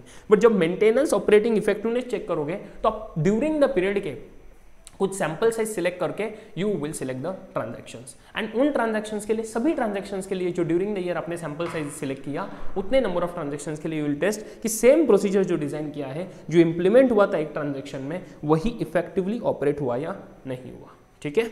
एंड उसके बाद में जब आप टीओसी परफॉर्म करोगे तो सर क्या क्या क्वेश्चंस हम पूछेंगे, because we will perform the inquiry ना, तो इंक्वायरी जब करेंगे तो क्या क्या जनरली क्वेश्चंस पूछेंगे टीओसी में। तो सिंपल सी बात है, मैं पूछूंगा सर ये व्हाट इज द प्रोसीजर, पहले तो प्रोसीजर बताओ क्या है। ठीक है, तो what is the control procedure. Next thing, ये प्रोसीजर कौन परफॉर्म करता है, हु परफॉर्म्स, मैं बात कर रहा हूँ हु परफॉर्म्स, ये प्रोसीजर कौन परफॉर्म करता है।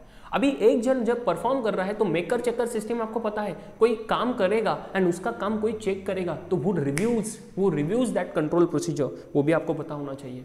अभी आपको पता चल जाएगा क्या प्रोसीजर है, वो परफॉर्म्स, वो रिव्यूज। उसके बाद वो जो बंदे परफॉर्म कर रहे हैं, वो जो बंदे रिव्यू कर रहे हैं, वो उतने कॉम्पिटेंट है क्या, ऑथोराइज्ड भी है क्या, कॉम्पिटेंट, उनका क्वालिफिकेशन चेक करेंगे आप एंड एक्सपीरियंस देखेंगे। एंड ये डेफिनेटली होता है प्रैक्टिकल लाइफ में, तो क्वालिफिकेशन एक्सपीरियंस देखोगे कॉम्पिटेंट है या नहीं है। एंड ऑथोराइज्ड है क्या, ऑथोराइज कैसे सर चेक करेंगे, अथॉरिटी मैट्रिक्स देखेंगे कि इस नेचर का काम यही बंदे को सौंपा गया है क्या, ये अलाउड है क्या, ये ऑथोराइज्ड है क्या उस काम करने के लिए, वो काम करने के लिए, तो ऑथोराइज देखोगे। देन उसके बाद आप देखोगे ये कंट्रोल प्रोसीजर कब परफॉर्म होता है, क्या बोला मैंने, व्हेन, मतलब क्या सर ये कौन सा ऐसा ट्रिगरिंग इवेंट है, तो व्हेन में याद रख लेना ट्रिगरिंग इवेंट, क्या बोला मैंने, ट्रिगरिंग इवेंट, ऐसा कौन सा एक्टिविटी ट्रिगरिंग इवेंट होता है जो इस कंट्रोल को परफॉर्म करने को बोलता है।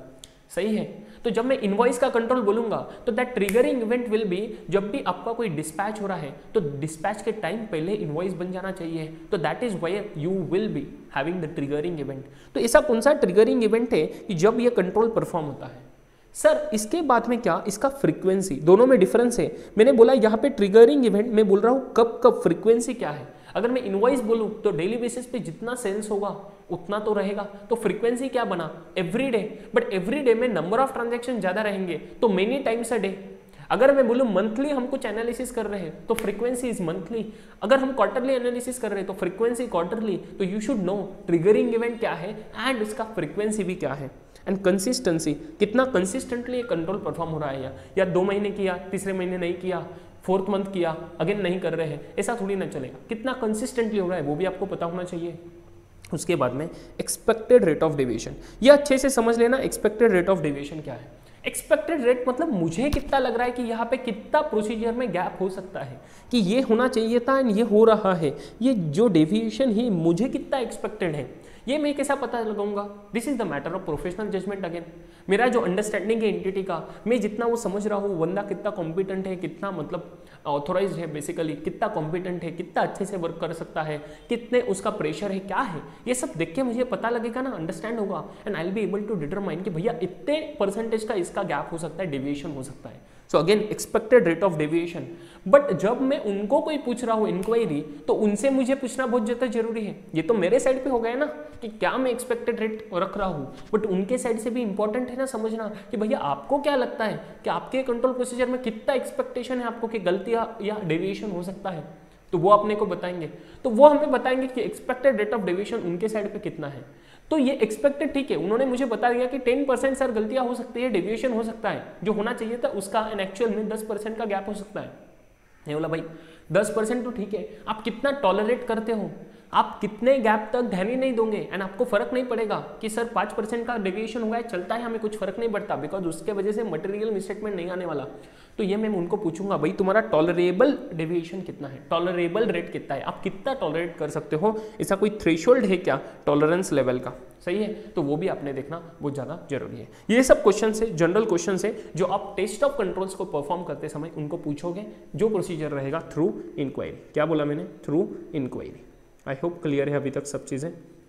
अगर कुछ क्वेरीज है तो डेफिनेटली मुझे कमेंट बॉक्स में बता देना गाइस, ओके। एंड डायरेक्टली मेरे टेलीग्राम चैनल पे, ग्रुप पे मुझे पूछ सकते हो। टेलीग्राम ग्रुप का नाम है CA Sagar Kaset in bracket guideline.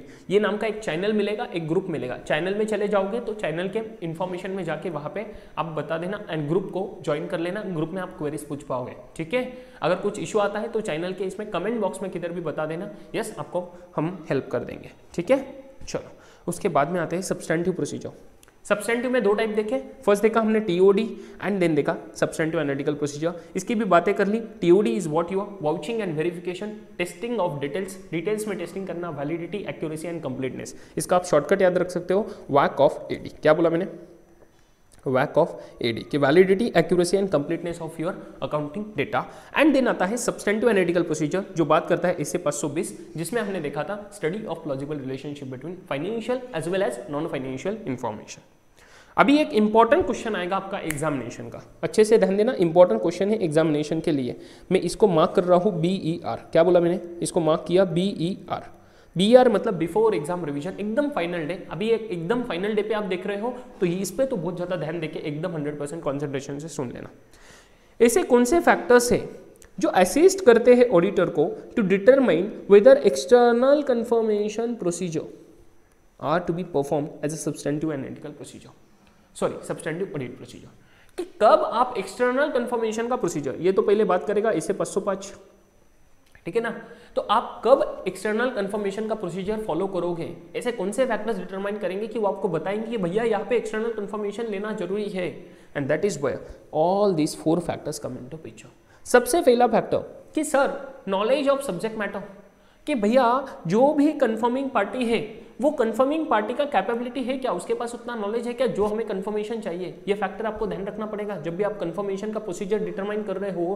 भाई देखना पड़ेगा वो पार्टी जो है सामने वाला जिससे हम रिक्वेस्ट कर रहे हैं कंफर्मेशन, वो पार्टी के पास उतना नॉलेज है क्या, एंड जो भी इंफॉर्मेशन हमें चाहिए उस इंफॉर्मेशन का नॉलेज है क्या, तो वो सब्जेक्ट मैटर का नॉलेज है या नहीं, ये इंपॉर्टेंट चीज़ है। तो ये आप अच्छे से ध्यान दोगे कि सब्जेक्ट मैटर का knowledge to that confirming party, ठीक है। इसके बाद में उसके पास नॉलेज है यार बट उसका एबिलिटी नहीं है, because he is not authorised from the top management to provide that information to third party. And auditor उनके लिए थर्ड पार्टी हो गया उस बंदे के लिए, तो डेफिनेटली उसने देखना पड़ेगा भैया उसका एबिलिटी है क्या कि वो प्रोवाइड कर सकता है क्या, अथॉरिटी है क्या। नहीं तो फिर उनके मैनेजर से हम बात करेंगे, उनका टॉप मैनेजमेंट से बात करेंगे जो ऑथोराइज रहेगा। सेकेंड थिंग, उसका विलिंगनेस है क्या, अभी तो देखना पड़ेगा उसकी इच्छा है क्या हमें कंफर्मेशन देने की। बिकॉज जो भी बंदा है, अभी ये थर्ड पार्टी है ना, ये तो हमारे कंट्रोल में नहीं है। हम ऑडिटर उस कंपनी के थोड़ी ना है जिनसे अब कंफर्मेशन ले रहे हैं, हम तो किसी और कंपनी के हैं, तो वहां पे हम बात कर सकते हैं। तो वो बोलेगा भाई कि वहां पे ऐसा कौन सा बंदा है जो एबल है to provide us the confirmation. तो इसीलिए थर्ड पार्टी है ना, तो थर्ड पार्टी के रिगार्डिंग हमने देखना है कि भैया वो एबिलिटी है क्या, एंड उसके बाद उसका विलिंगनेस भी है या नहीं है, उसकी इच्छा है या नहीं। हम उनको फोर्स नहीं कर सकते, वी हैव टू अंडरस्टैंड कि उनका एबिलिटी है क्या एंड विलिंगनेस है क्या to provide this confirmation and respond करना अपने रिक्वेस्ट पे। थर्ड थिंग बहुत इंपॉर्टेंट है उनका ऑब्जेक्टिविटी। ऑब्जेक्टिविटी मतलब क्या, क्यों कितना ज़्यादा रिलायबल रहेगा। अगर मैं बात करूँ रिलेटेड पार्टी से कंफर्मेशन लूँ तो उतना ज़्यादा रिलायबल नहीं, बट मैं अगर नॉन रिलेटेड पार्टी से लूँ तो ज़्यादा रिलायबल रहेगा। तो वो ऑब्जेक्टिविटी कोई कॉम्प्रोमाइज हो रहा है क्या, तो कितना ऑब्जेक्टिव है, कितना ऑब्जेक्टिविटी है वहाँ पे इन्वॉल्व, वो आपने इंश्योर करना है। And the fourth factor very very important, open confirmation request. जब मैं ओपन कंफर्मेशन रिक्वेस्ट की बात करता हूँ तो आपने ध्यान देना है, मेरे पास 3 टाइप के कंफर्मेशन रिक्वेस्ट होते हैं। आपके बुक में दिए हैं बेसिकली 2 टाइप्स। सबसे पहला टाइप होता है पॉजिटिव कंफर्मेशन रिक्वेस्ट, नेक्स्ट होता है आपका निगेटिव कंफर्मेशन रिक्वेस्ट। आपको पता है पॉजिटिव कंफर्मेशन रिक्वेस्ट में रिस्पॉन्स मिलेगा in both the situation whether that party agree और डिसएग्री। क्या बोला मैंने, एग्री भी करे तो भी रिस्पॉन्स करेगा, डिसएग्री करे तो भी रिस्पॉन्स करेगा। बट निगेटिव कंफर्मेशन रिक्वेस्ट में तभी रिस्पॉन्स करेगा, response only if, respond only if disagree. क्या बोला मैंने, ओनली इफ डिसएग्री। जब वो डिसएग्री कर रहा है तभी रिस्पॉन्ड करेगा। बट इतना ज़्यादा अच्छा है क्या सर, बिल्कुल भी नहीं। क्यों, बिकॉज उसने रिस्पॉन्ड ही नहीं किया, उसने अपना रिक्वेस्ट का ओपन भी नहीं किया, देखा भी नहीं यार, पढ़ के भी नहीं देखा कि किसका इन्फॉर्मेशन देना है, एंड उसने रिस्पॉन्स ही नहीं किया। तो हम मान लेंगे, वी विल एज्यूम कि वो डिसएग्री नहीं हो रहा है, वो एग्री हो रहा है। अगर वो एग्री हो रहा है ऐसा मान लेंगे तो सही बात नहीं है ना, बिकॉज उसने तो अपना लेटर भी ओपन नहीं किया है, तो ऐसा थोड़ी चलेगा। तो this is what not practicable and ये ज़्यादा रिलायबल नहीं है, ये आप नहीं कर सकते। पॉजिटिव में आप दोनों सिचुएशन में मिलेगा, बट यहाँ पे आप डिस्क्लोज कर दोगे इन्फॉर्मेशन जो आपने कंफर्म करा के लेना है, डिस्क्लोज कर दोगे आपके क्लाइंट के हिसाब के कि क्लाइंट के बुक्स में कितना इन्फॉर्मेशन है, उसको डिस्क्लोज करोगे एंड कंफर्मेशन करोगे भैया इस इन्फॉर्मेशन को कंफर्म कर, तो उसको पहले ही पता है क्या कंफर्म करना है। तो इन दैट केस आप क्या ऐसा बेटर चीज कर सकते हो, वहां पे आता है आपका ओपन कंफर्मेशन रिक्वेस्ट। क्या बोला मैंने, वहां पे आता है आपका ओपन कंफर्मेशन रिक्वेस्ट। इन दोनों को निकालने के लिए ओपन कंफर्मेशन रिक्वेस्ट। ओपन में क्या हुआ, रिस्पॉन्ड तो करेगा in both the situation, whether agree करता है डिसएग्री करता है कोई फर्क नहीं पड़ता, दोनों सिचुएशंस में वो रिस्पॉन्स करेगा। बट सबसे इंपॉर्टेंट चीज़ है यहाँ पे हम इंफॉर्मेशन डिस्क्लोज नहीं करते हैं। अपना क्लाइंट का बुक्स का जो इन्फॉर्मेशन है जो अपने कंफर्म करा के लेना है वो हम डिस्क्लोज नहीं करेंगे, उसको सिर्फ लेटर भेजेंगे, उसको बोलेंगे भैया इस क्लाइंट का ये पर्टिकुलर जो भी इन्फॉर्मेशन आपके पास है इस क्लाइंट का नाम देंगे सिर्फ इस पर्टिकुलर पीरियड के लिए एंड इस एज ऑन डेट के लिए जो भी इन्फॉर्मेशन है आपके पास वो हमें कंफर्म कीजिए। अभी उसको पता नहीं क्या इन्फॉर्मेशन कंफर्म करना है, वो तो उसके बुक्स ऑफ अकाउंट्स ओपन करके देखेगा एंड फिर कंफर्म करेगा एंड देन वो जो कंफर्म कर रहा है उसको मैच करेंगे विद क्लाइंट का बुक्स एंड रिकॉर्ड्स। एब्सोल्युटली ये ज़्यादा रिलायबल लग रहा है and this is what practically followed. ये बहुत ज़्यादा इंपॉर्टेंट चीज़ है, ये प्रैक्टिकली फॉलोड होता है, इसको बोलते हैं ओपन कंफर्मेशन रिक्वेस्ट। तो ओपन कंफर्मेशन रिक्वेस्ट आपने कंफर्म करना है, कंसीडर करना है एंड डायरेक्टली अपने ऑडिटर ने कंफर्मेशन लेना है विद दैट थर्ड पार्टी। तो डायरेक्टली लोगे तो ज़्यादा रिलायबल रहेगा, तो डायरेक्ट कंफर्मेशन चाहिए उस थर्ड पार्टी से ऑडिटर को ही, ठीक है। सो ये फैक्टर्स आपने ध्यान रखने हैं, 4 फैक्टर्स है। सबसे पहला वो जो कंफर्मिंग पार्टी है उसका knowledge of subject matter, then second ability and willingness, third objectivity उसका, and then last one open confirmation request and direct confirmation from that third confirming party. Perfect, I hope clear है। अब एक छोटा सा point आता है कि substantive procedures relating to financial statement closing procedure. ये क्या होता है सर? एफएससीपी, इसको शॉर्ट में बोलेंगे एफएससीपी, फाइनेंशियल स्टेटमेंट क्लोजिंग प्रोसीजर। मतलब जब भी मैनेजमेंट हमें फाइनेंशियल स्टेटमेंट देगा for the purpose of audit, तो वो फाइनेंशियल स्टेटमेंट जो दे रहा है वो फाइनेंशियल स्टेटमेंट वो उनके लेवल पे क्लोज कर रहे हैं, मतलब उनके लेवल पे एडजस्टमेंट एंट्रीज देखेंगे कुछ गलतियां है या नहीं है एंड देन फाइनल करके हमें देंगे for the purpose of audit, ठीक है। तो ये जो क्लोजर ऑफ फाइनेंशियल स्टेटमेंट का प्रोसीजर है that is what FSCP, financial statement closure procedure, closing procedure, ठीक है। अभी ये क्लोजिंग सॉरी ये जो क्लोजिंग प्रोसीजर है ये क्लोजिंग प्रोसीजर के हमने टेस्टिंग करना पड़ेगा, बिकॉज उनका control testing is very much important. कि कंट्रोल देखेंगे भैया वो कितने अच्छे से क्लोज करते हैं, जितने अच्छे से क्लोज करेंगे, जितने अच्छे से सब चीज़ें परफॉर्म होंगी, जितने अच्छे से वो टाइम स्पेंड करेंगे एंड ध्यान देंगे, उतना कम प्रोबेबिलिटी है कि एरर होगा, गलतियां होगी, मिसस्टेटमेंट होगी। तो अपना ऑडिट रिस्क तो वहां पे कम हो जाएगा ना, डिटेक्शन रिस्क भी कम हो जाएगा, सही है क्या? And that is the thing, ये कंट्रोल रिस्क भी कम हो जाएगा। एंड अगर ये रिस्क कम हो रहा है तो हमें तो देखना पड़ेगा सच में ये रिस्क कम हो रहा है या नहीं हो रहा है, तो उसके लिए तो कंट्रोल टेस्टिंग करना है कि एफएससीपी के कंट्रोल्स कितने अच्छे हैं। ये कंट्रोल तो ठीक है सर, सब्सटेंटिव प्रोसीजर में क्या करेंगे इसका, कि हम कैसे वैलिडिटी एक्यूरेसी इंश्योर करेंगे कि वो सही से कर रहा है या नहीं कर रहे एफएससीपी, फाइनेंशियल स्टेटमेंट सही से क्लोजर कर रहे हैं या नहीं। इसके लिए 2 प्रोसीजर्स आप कर सकते हो। वेरी फर्स्ट थिंग कि जो आपके फाइनेंशियल स्टेटमेंट्स है वो अकाउंटिंग रिकॉर्ड से मैच होते हैं या नहीं, आप चेक करोगे। तो ये हर एक एरिया का जब भी ऑडिट कर रहे हो तब आप देख रहे हो कि ये जो स्टेटमेंट है, ये जो रिकॉर्ड्स है, इसके हिसाब से एंड फाइनेंशियल स्टेटमेंट के हिसाब से मैच हो रहा है क्या। First procedure you have to check that agree the balances, agree the transaction, agree the GLs with the accounting records and your financial statement सही से मैच हो रहा है या नहीं हो रहा। तो agree and reconcile the financial statements.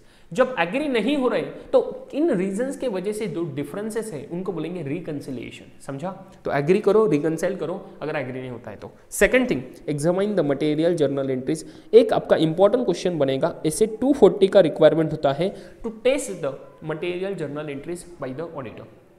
Fraud risk होता है जो जर्नल एंट्री से पास होगा, इसीलिए सिग्निफिकेंट रिस्क है एंड सिग्निफिकेंट रिस्क है तो ऐसे 240 रिक्वायर करता है। Auditor has to test the material journal entries of the client, ठीक है। तो जो मटेरियल जर्नल एंट्रीज है that may be pass during the year and possibility है कि जब क्लोजर करेंगे फाइनेंशियल स्टेटमेंट्स तो क्लोजर करते समय कुछ एडजस्टमेंट्स करना है। उनको पता चला ये गलतियां हो गई, ये फ्रॉड हुआ, ये कुछ हो रहे हैं, अभी इसको कैसे एडजस्ट करें कि ऑडिटर को पता ना चले, नहीं तो वो तो क्वालिफाई मॉडिफाई कर देगा ना ओपिनियन, तो क्या करे। तो इसीलिए वो जर्नल एंट्रीज के थ्रू रेक्टिफाई करेंगे। तो मटेरियल जर्नल एंट्रीज को आइडेंटिफाई, एग्जामाइन करना बहुत ज्यादा जरूरी है। This is what your second audit procedure to test the financial statement closing procedure का सब्सटेंटिव टेस्टिंग, सही है। तो 2 ऑडिट प्रोसीजर याद रखोगे, agree and reconcile the financial statements with the underlying books of accounts records, and second thing, examine the material journal entries and other adjustments made by the management in the financial statements, right है। चलो guys अभी आते हैं assertions के ऊपर। assertions क्या होता है? assertion सबसे पहले आपको पता है क्या है, मैनेजमेंट का क्लेम्स और रिप्रेजेंटेशंस है which are used by the auditor to identify the possible misstatements in the financial statements। 3 चीजें याद रखिए। सबसे पहले मैनेजमेंट के क्लेम्स और रिप्रेजेंटेशंस जो ऑडिटर यूज करेगा to identify possible misstatements in the financial statement, सही है। इसके लिए 3 लेवल्स पे असर्शंस रहेंगे। आईसीआई के बुक के हिसाब से 2 लेवल्स पे है। इसका थर्ड लेवल जो प्रेजेंटेशन एंड डिस्क्लोजर है वो दोनों के इसमें कॉमन ले लिया है इन्होंने, ठीक है। अगर मैं बोलूँ इसे भी चलेगा, कोई टेंशन का बात नहीं है, आप इसी हिसाब से भी जा सकते हो। तो मैं अगर 2 लेवल पे बोलूँ तो सबसे पहले आपने ध्यान देना है ट्रांजैक्शन लेवल। ट्रांजैक्शन लेवल पे मैं बात करूँ असर्शन की, तो सबसे पहला असर्शन अकॉरेंस, आप सीक्वेंस कुछ भी फॉलो कर सकते हो, कोई टेंशन का बात नहीं है। सेकंड बेटा आपका आता है कंप्लीटनेस। क्या बोला मैंने? कंप्लीटनेस। अकरेंस बात किया कि सर जो भी ट्रांजैक्शन रिकॉर्ड हो रहा है वो एक्चुअली अकर हुआ या नहीं हुआ, एंड वो एंटिटी का ही था क्या क्या कि सबसे पहले अकरेंस, जो भी ट्रांजैक्शन रिकॉर्ड हुआ है बुक्स में, whether that was relates to the entity and whether that actually occurred or not. Then second thing completeness means whatever transaction have been occurred, जितने भी हुए transactions वो सभी रिकॉर्ड हुए या नहीं हुए, all the transactions have been recorded in the books. उसके बाद मैं बात करूंगा क्लासिफिकेशन। क्या बोला कि classification into the 2 types. Very first thing कि रेवेन्यू नेचर का है, कैपिटल नेचर का है, वो क्लासिफिकेशन सही है क्या। And the second thing is what कि जो भी जीएल में रिकॉर्ड होना चाहिए, जहां पर भी डिस्क्लोज होना चाहिए, वो सही है क्या नहीं, क्लासिफिकेशन। तो रिकॉर्डिंग जीएल, रिकॉर्डिंग जो जीएल में होना चाहिए, मतलब रेंट का एक्सपेंडिचर रेंट के जीएल में बुक हुआ या किसी ट्रैवल के जीएल में बुक हुआ, ये क्या हुआ, क्लासिफिकेशन सही हुआ या नहीं हुआ। देन फोर्थ चीज आता है आपका कंप्लीटनेस, हमने बात कर लिया, ऑकरेंस बात किया, कट ऑफ या एक्यूरेसी ले लेते हैं, accuracy, and then last one आएगा आपका कट ऑफ। अगर मैं एक्यूरेसी बोलूं तो एक्यूरेसी मतलब जो भी ट्रांजैक्शन रिकॉर्ड हुआ है वो सही अमाउंट पे रिकॉर्ड हुआ या नहीं हुआ। क्या बोला? सही अमाउंट पे रिकॉर्ड हुआ या नहीं, appropriately recorded in the books, correct amount पे। एंड उसके बाद में कट ऑफ मतलब करेक्ट अकाउंटिंग पीरियड में रिकॉर्ड हुआ या नहीं हुआ, वो जिस अकाउंटिंग पीरियड में अकर होता है, एंड जो भी अकॉर्डिंग टू अकाउंटिंग स्टैंडर्ड होना चाहिए वो अप्रोप्रिएटली रिकॉर्ड हुआ या नहीं हुआ। ये हुआ ट्रांजैक्शन लेवल की 5 असर्शन। इसके बाद में कोई एडिशनल असर्शन आपने नहीं करना है, सिर्फ जो कॉमन वाला है वो मैं 6th वाला इधर ऐड कर दूंगा, that is what your presentation and disclosure, ठीक है। अभी प्रेजेंटेशन एंड डिस्क्लोजर में ये सभी असर्शंस कॉमन हो जाएंगे, बट इसके साथ में एक एडिशनल आएगा, that is what your understandability. क्या बोला मैंने? अंडरस्टैंडेबिलिटी, ये रहेगा specifically for the presentation and disclosure. And इसके अलावा क्लासिफिकेशन, कंप्लीटनेस, ठीक है, ये सब चीजें तो उसमें आ ही जाएगी, एक्यूरेसी वगैरह। इसके बाद में जब मैं बात करूं अकाउंट बैलेंस लेवल पे, मतलब ट्रांजैक्शन लेवल एप्लीकेबल हुआ P&L स्टेटमेंट को, ठीक है। उसके बाद में अकाउंट बैलेंस एप्लीकेबल हुआ मेरा बैलेंस शीट को, सही है क्या। अभी जब मैं बात करता हूं बैलेंस शीट के अकाउंट बैलेंस लेवल, तो सबसे पहला असर्शन आपने ध्यान देना है, that is what your existence, कि जो भी assets and liabilities balance sheet में दिख रही है 31 मार्च को, वो सभी एसेट्स एंड लायबिलिटीज मेरे एग्जिस्ट करते हैं या नहीं करते। देन सेकंड हमने बात करना है क्या, वैल्यूएशन एंड एलोकेशन। तो वैल्यूएशन तो सही है सर, वैल्यूएशन है या नहीं है सही, जो भी वैल्यू पे दिख रहा है वो सही है या नहीं, वो आपने चेक करना पड़ेगा। एंड एलोकेशन मतलब जहां पर भी कोई ओवरहेड का लोडिंग होना है या एलोकेशन करना है कॉस्ट का अलग अलग इसमें, तो जैसे इन्वेंटरी का एग्जांपल लिया था वो सही हुआ या नहीं हुआ। उसके बाद में बात करेंगे completeness, which is again the common assertion between transaction and account balance, की जितने भी बैलेंसेस दिखने चाहिए, एसेट्स लायबिलिटी जितने भी है 31 मार्च पे एग्जिस्ट करते हैं, वो सभी all the assets and liabilities have been recorded और not, that is what your completeness का assertion at account balance level. And the last assertion आपका आता है, that is nothing but rights and obligation. Rights and obligation, कि जो भी assets है sir उसके राइट्स एंटिटी के पास है क्या, एंड जो भी लायबिलिटीज है वो एक्चुअल में एंटिटी के ही ऑब्लिगेशन है या नहीं है, या किसी और का एसेट है या किसी और का ऑब्लिगेशन है, वो तो नहीं रिकॉर्ड हुआ, ये आपने इंश्योर करना बहुत ज़्यादा जरूरी है। ये 4 टाइप के असर्शन है, इसमें 4 है, इसमें 5 है, अच्छे से ध्यान रखना। एंड यहाँ पे लास्ट वाला अगेन कॉमन आ जाता है, that is what presentation and disclosure. And the same thing understandability, this will also form part here, सही है। अंडरस्टैंडेबिलिटी मतलब सिंपल चीज है, जो भी प्रेजेंट हो रहा है, डिस्क्लोज हो रहा है, वो सही समझ में आ रहा है क्या सबको, वो इंपॉर्टेंट चीज है, सही है। चलो ये हो गए अपने असर्शंस। अभी मैंने बात किया रिटर्न रिप्रेजेंटेशन, बहुत इंपॉर्टेंट, ऐसे 580 पे हम पहुंच जाएंगे, ऐसे 580। चलो रिटर्न रिप्रेजेंटेशन की बात करेंगे। रिटर्न रिप्रेजेंटेशन सबसे पहले क्या होता है, रिटर्न रिप्रेजेंटेशन ये मैनेजमेंट देगा ऑडिटर को, पहली चीज क्लियर है, मैनेजमेंट देगा ऑडिटर को, ये मैनेजमेंट रिटर्न स्टेटमेंट देगा with respect to confirmation of certain matters. जो ऑडिटर ने इंफॉर्मेशन ली है वो मैटर्स कंफर्म करने के लिए रिटर्न में देगा certification time to confirm the certain matters to support the other audit evidence. तो सबसे इंपॉर्टेंट चीज आप याद रखोगे जो आपके एग्जामिनेशन में आएगा, this is not sufficient appropriate audit evidence. क्या बोला मैंने? Not sufficient appropriate audit evidence, not sufficient appropriate audit evidence, एक सिर्फ सपोर्टिव ऑडिट एविडेंस रहेगा, ये बहुत इंपॉर्टेंट है। This do not provide sufficient appropriate audit evidence on their own. अगर आप कोई प्राइमरी ऑडिट एविडेंस लोगे, वो प्राइमरी के साथ इसको जोड़ोगे तो then then it will act as a supportive audit evidence. जो ये primary sufficient appropriate audit evidence होना चाहिए, तभी आप इन दोनों का मिला के आप आपका कंक्लूजन दे पाओगे। सही है, ये बहुत अच्छे से ध्यान रखोगे। किससे मिलेगा आपको रिटर्न रिप्रेजेंटेशन? ये उन पर्सन से मिलेगा जिनका रिस्पॉन्सिबिलिटी है to prepare and presentation of the FS. Usually CEO, chief executive officer, chief financial officer and finance controller, जो भी टॉप मैनेजमेंट है जिनका भी रिस्पॉन्सिबिलिटी है फाइनेंशियल स्टेटमेंट्स को प्रिपेयर करना एंड प्रेजेंट करना। बेसिक थिंग क्लियर है। अभी इनके ऑब्जेक्टिव्स क्या रहते हैं, मतलब क्या ऑब्जेक्टिव से रिटर्न कंफर्मेशन लेंगे, रिटर्न रिप्रेजेंटेशन लेंगे। So that is what very first thing, obtain the written representation. ये ऐसे जो बात करता है, ऐसे के 3 ऑब्जेक्टिव्स। पहले ऑब्टेन करो रिटर्न रिप्रेजेंटेशन, ऐसे 580 क्या अच्छे से ध्यान रखना है, ऐसे 580 के 3 ऑब्जेक्टिव्स। पहला ऑब्टेन करो रिटर्न रिप्रेजेंटेशन को, ये रिटर्न रिप्रेजेंटेशन जो ऑब्टेन किया, ये इससे सपोर्ट करो किसी अदर एविडेंस को। ये other evidence should be your primary audit evidence जो sufficient and appropriate audit evidence है। एंड उसके बाद में इसके ऊपर रिस्पॉन्ड करो एप्रोप्रिएटली। रिस्पॉन्ड करो मतलब क्या, कि आप अपना एनालिसिस एंड कंक्लूजन ड्राफ्ट करो using this particular thing and along with sufficient appropriate audit evidence. सही है, चलो इसके बाद में सबसे इंपॉर्टेंट इसे बात करेंगे, इसे 501। इसे 501 बहुत ज़्यादा इंपॉर्टेंट है, आपके ऊपर एग्जामिनेशन में ये क्वेश्चन दिख सकता है। अभी ऐसे 501 में सबसे पहली बात करेंगे इन्वेंट्री। 2 आइटम्स रहते हैं। ऐसे 501 बात करता है specific consideration for the special item, selected items. और ये सिलेक्टेड आइटम्स 2 है, पहला है इन्वेंट्री एंड सेकंड है आपका लिटिगेशन एंड क्लेम। सेकंड है आपका लिटिगेशन एंड क्लेम्स, लिख रहा हूं मैं लिटिगेशन एंड क्लेम्स। अभी मैं लिटिगेशन एंड क्लेम्स के ऊपर तो बाद में जाऊंगा, सबसे पहले बात करेंगे बहुत इंपॉर्टेंट इन्वेंट्री जो आपके एग्जाम में दिख सकता है, बिकॉज कोविड का सिनारियो की वजह से यहाँ पर एक इंपॉर्टेंट क्वेश्चन बनता है। इन्वेंट्री में क्या टेस्टिंग करोगे? सर अकाउंट बैलेंस है, बैलेंस शीट है, मतलब अकाउंट बैलेंस के असर्शंस है। अभी अकाउंट बैलेंस के असर्शंस है तो एग्जिस्टेंस आएगा, कंप्लीटनेस आएगा, राइट्स आएगा, बिकॉज अभी एसेट है तो राइट्स आएगा, ऑब्लिगेशन नहीं बोलूंगा मैं। जो एग्जिस्टेंस हुआ, कंप्लीटनेस हुआ, राइट्स हुआ एंड वैल्यूएशन एंड एलोकेशन भी आएगा बिकॉज इन्वेंट्री।